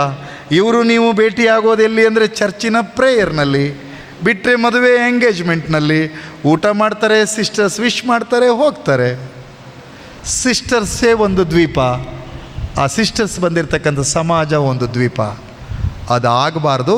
ಇಡೀ ಮುಖ್ಯವಾಹಿನಿಯ ಒಳಗಡೆ ಈ ಸೇವಾ ಚಟುವಟಿಕೆಗಳನ್ನು ವಿಸ್ತರಿಸ್ತಕ್ಕಂಥ ಶಕ್ತಿಯನ್ನು ಪಡಿಬೇಕು ಅಂತಾದರೆ ಈ ರೀತಿ ಚಟುವಟಿಕೆಗಳಿರಬೇಕು. ಮೊನ್ನೆ ನನಗೆ ಭಾರಿ ಖುಷಿಯಾಯಿತು, ನಾನು ತುಮ್ರಿಗೆ ಹೋಗಿದ್ದೆ. ಒಬ್ಬರು ನಿಮ್ಮ ಪರಿಚಯ ಅಂತ ಸಂಸ್ಥೆಯನ್ನು ಕಟ್ಟಿದ್ದಾರೆ ಕಾಪುವಿನಲ್ಲಿ, ನಿಮ್ಮ ಸಮುದಾಯದವರು, ಹೆಸರು ಮರೆತುಬಿಟ್ಟೆ ನಾನು. ಅವರು ಗಂಡ ಹೆಂಡತಿ ಇಬ್ಬರು ಬಂದಿದ್ದರು. ನಾಟಕಗಳನ್ನು ಆಡಿಸ್ತಾ ಊರಲ್ಲಿ ಸಮಾಜವನ್ನು ಕಟ್ತಾ ಇರತಕ್ಕಂಥ ಸಮುದಾಯ ಇದಾಗಿದೆ. ಸೊ ನಾನು ಈಗಲೂ ಸಹಿತ ನಿಮಗೆ ಹೇಳ್ತೀನಿ, ಈ ಸಮುದಾಯದ ಸೇವಾ ಚಟುವಟಿಕೆಯಿಂದ ಪ್ರೇರಣೆಗೊಂಡಿದ್ದರ ಕಾರಣಕ್ಕಾಗಿ, ಯೇಸು ಕ್ರಿಸ್ತರ ಸಂದೇಶಗಳಿಗೆ ಪ್ರೇರಣೆಗೊಂಡಿದ್ದರ ಕಾರಣಕ್ಕಾಗಿ ನಮ್ಮ ದೇಶದ ಅಥವಾ ಜನ ಪ್ರಚಲಿತವಾಗಿ ಮಹಾನ್ ಹಿಂದೂ ಸಂತ ಎಂದು ಕರೆಸಿಕೊಡಲ್ಪಡುವ ಸ್ವಾಮಿ ವಿವೇಕಾನಂದರು ಒಂದು ಮಾತನ್ನು ಹೇಳ್ತಾರೆ. ಅದೇನು ಅಂತಂದರೆ ನನ್ನ ಜೀವಿತಾವಧಿಯಲ್ಲಿ ಯೇಸು ಕ್ರಿಸ್ತರೇನಾದರೂ ಬದುಕಿದ್ದರೆ ನನ್ನ ಎದೆಯ ರಕ್ತವನ್ನು ಬಸಿದು ಅವರ ಪಾದವನ್ನು ತೊಳೆಯುತ್ತಿದ್ದೆ. ಹಾಗಾಗಿದ್ದರಿಂದನೇ ಸ್ವಾಮಿ ವಿವೇಕಾನಂದ ಈ ನೆಲದಲ್ಲಿ ನಿಂತು ಹೇಳಿದ್ರು, ಸ್ವತಂತ್ರ ಬರುವ ಮುಂಚೆ ವೇದಾಂತದ ಮೆದುಳು, ಮುಸಲ್ಮಾನರ ದೇಹ, ಕ್ರೈಸ್ತರ ಸೇವಾ ಪ್ರವೃತ್ತಿ ಇದು ಸಮ್ಮಿಳಿತಗೊಂಡ್ರೆ ಭಾರತ ವಿಶ್ವಗುರುವಾಗುತ್ತೆ ಅನ್ನೋ ಮಾತನ್ನು ಸ್ವಾಮಿ ವಿವೇಕಾನಂದರು ಹೇಳಿದರು. ಆದ್ದರಿಂದ ಒಡೆದಾಳುವ ಜನರ ನಡುವೆ ಕೂಡಿ ಬಾಳುವ ಮಾತುಗಳನ್ನು ನಾವು ಹೇಳಬೇಕು, ಕೂಡಿ ಬಾಳುವ ಮಾತನ್ನು ಹೇಳಬೇಕು. ನಮಗೆ ಗೊತ್ತಿದೆ, ಇಡೀ ನಮಗೆಲ್ಲ ಒಂದು ಮಾಡರ್ನಿಟಿಯನ್ನು ಕಲಿಸಿದ್ದು ಯಾವ ಸಮುದಾಯ ಅಂದರೆ ಇದೇ ಸಮುದಾಯ. ಬಟ್ ಆ ಮುಖ್ಯವಾಹಿನಿಯವರ ಜೊತೆಗೆ ಇನ್ವಾಲ್ವ್ ಆಗಬೇಕು. ಆ ಇನ್ವಾಲ್ವ್ ಆಗೋದಕ್ಕೆ ಸಂವಿಧಾನ ಅನ್ನೋ ಒಂದು ಶಕ್ತಿಯಾಗಿ ತಗೊಳ್ಬೇಕು. ನೀವುಗಳು ಧೈರ್ಯವಾಗಿ ಹೇಳಬೇಕು, ನಮ್ಮ ಚರ್ಚ್ನಲ್ಲಿ ಬೈಬಲನ್ನು ಪಠಣ ಮಾಡ್ತೇವೆ, ಬೈಬಲ್ ನಮಗೆ ಪ್ರೇರಣೆಯನ್ನು ಕೊಡುತ್ತೆ. ಇನ್ನೊಂದು ಸಮುದಾಯ ಮುಸಲ್ಮಾನರು ಕುರಾನನ್ನು ಪ್ರತಿಪಾದಿಸ್ತಾರೆ, ಅವರಿಗೆ ಕುರಾನ್ ಪ್ರೇರಣೆಯನ್ನು ಕೊಡುತ್ತೆ. ಹಿಂದೂಗಳಿಗೆ ಗೀತೆ, ರಾಮಾಯಣ, ಮಹಾಭಾರತ, ಸ್ಮೃತಿ, ಶ್ರುತಿಗಳು ಅವರಿಗೆ ಪ್ರೇರಣೆಯನ್ನು ಕೊಡುತ್ತೆ. ಆದರೆ ಈ ಎಲ್ಲ ಪ್ರೇರಣೆಯನ್ನು ನಮಗೆ ಖಾಸಗಿಯ ನೆಲೆಯಲ್ಲಿ ಕೊಟ್ಟರೆ ನಾವೆಲ್ಲ ಒಟ್ಟಾಗಿ ಬಾಳಲಿಕ್ಕೆ ನಮಗೆ ಪ್ರೇರಣೆ ತಂದು ಕೊಡೋದು ಗಾಂಧಿ ಚಿಂತನೆಯ ಪ್ರತಿಪಾದನೆಯ ಪ್ರತೀಕವಾಗಿರ್ತಕ್ಕಂಥ ಬಾಬಾ ಸಾಹೇಬ್ ಅಂಬೇಡ್ಕರ್ ಕೊಟ್ಟಿರ್ತಕ್ಕಂಥ ನಮ್ಮ ಸಂವಿಧಾನ. ಆ ಸಂವಿಧಾನನೇ ಶಾಲೆಯಲ್ಲಿ ಸಿಸ್ಟರ್ ಹೇಗೆ ಪಾಠ ಮಾಡಬೇಕು ಅನ್ನೋದ ಅಧಿಕಾರವನ್ನು ಕೊಟ್ಟಿದೆ.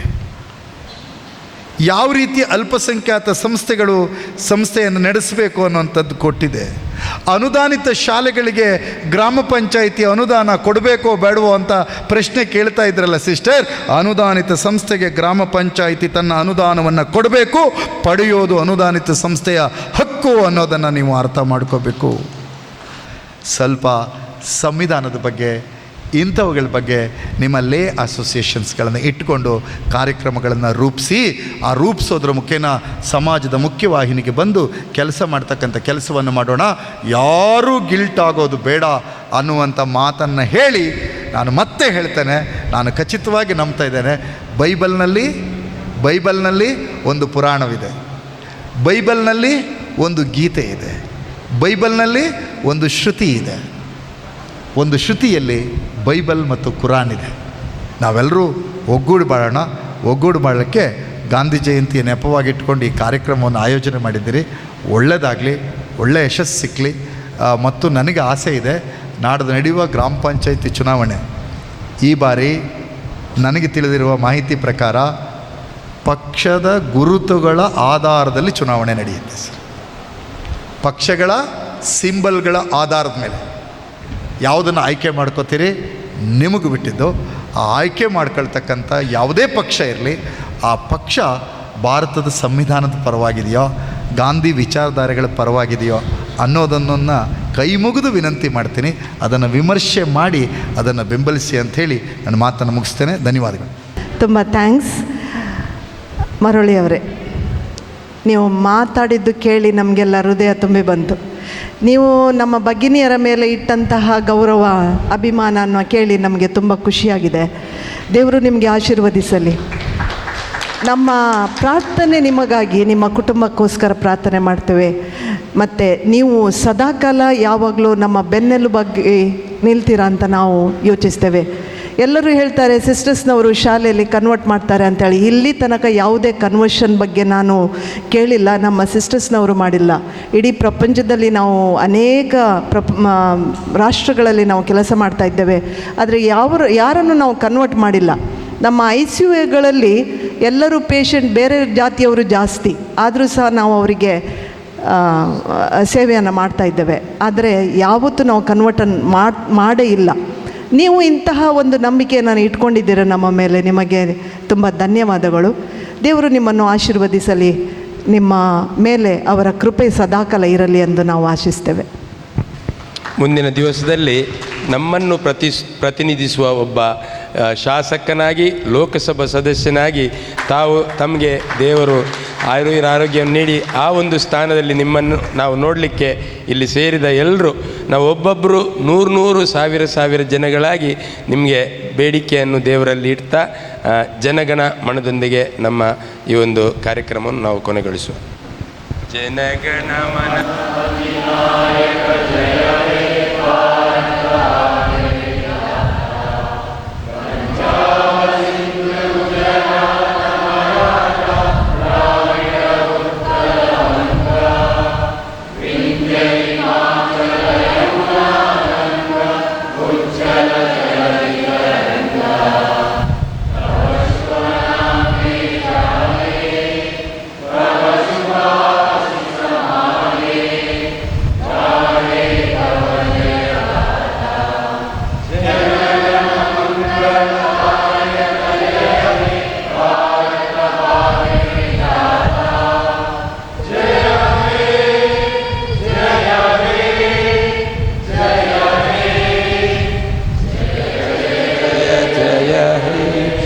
बोलो भारत माता की, बोलो भारत माता की, बोलो भारत माता की। वंदे वंदे वंदे। जय हिंद, जय कर्नाटक माते।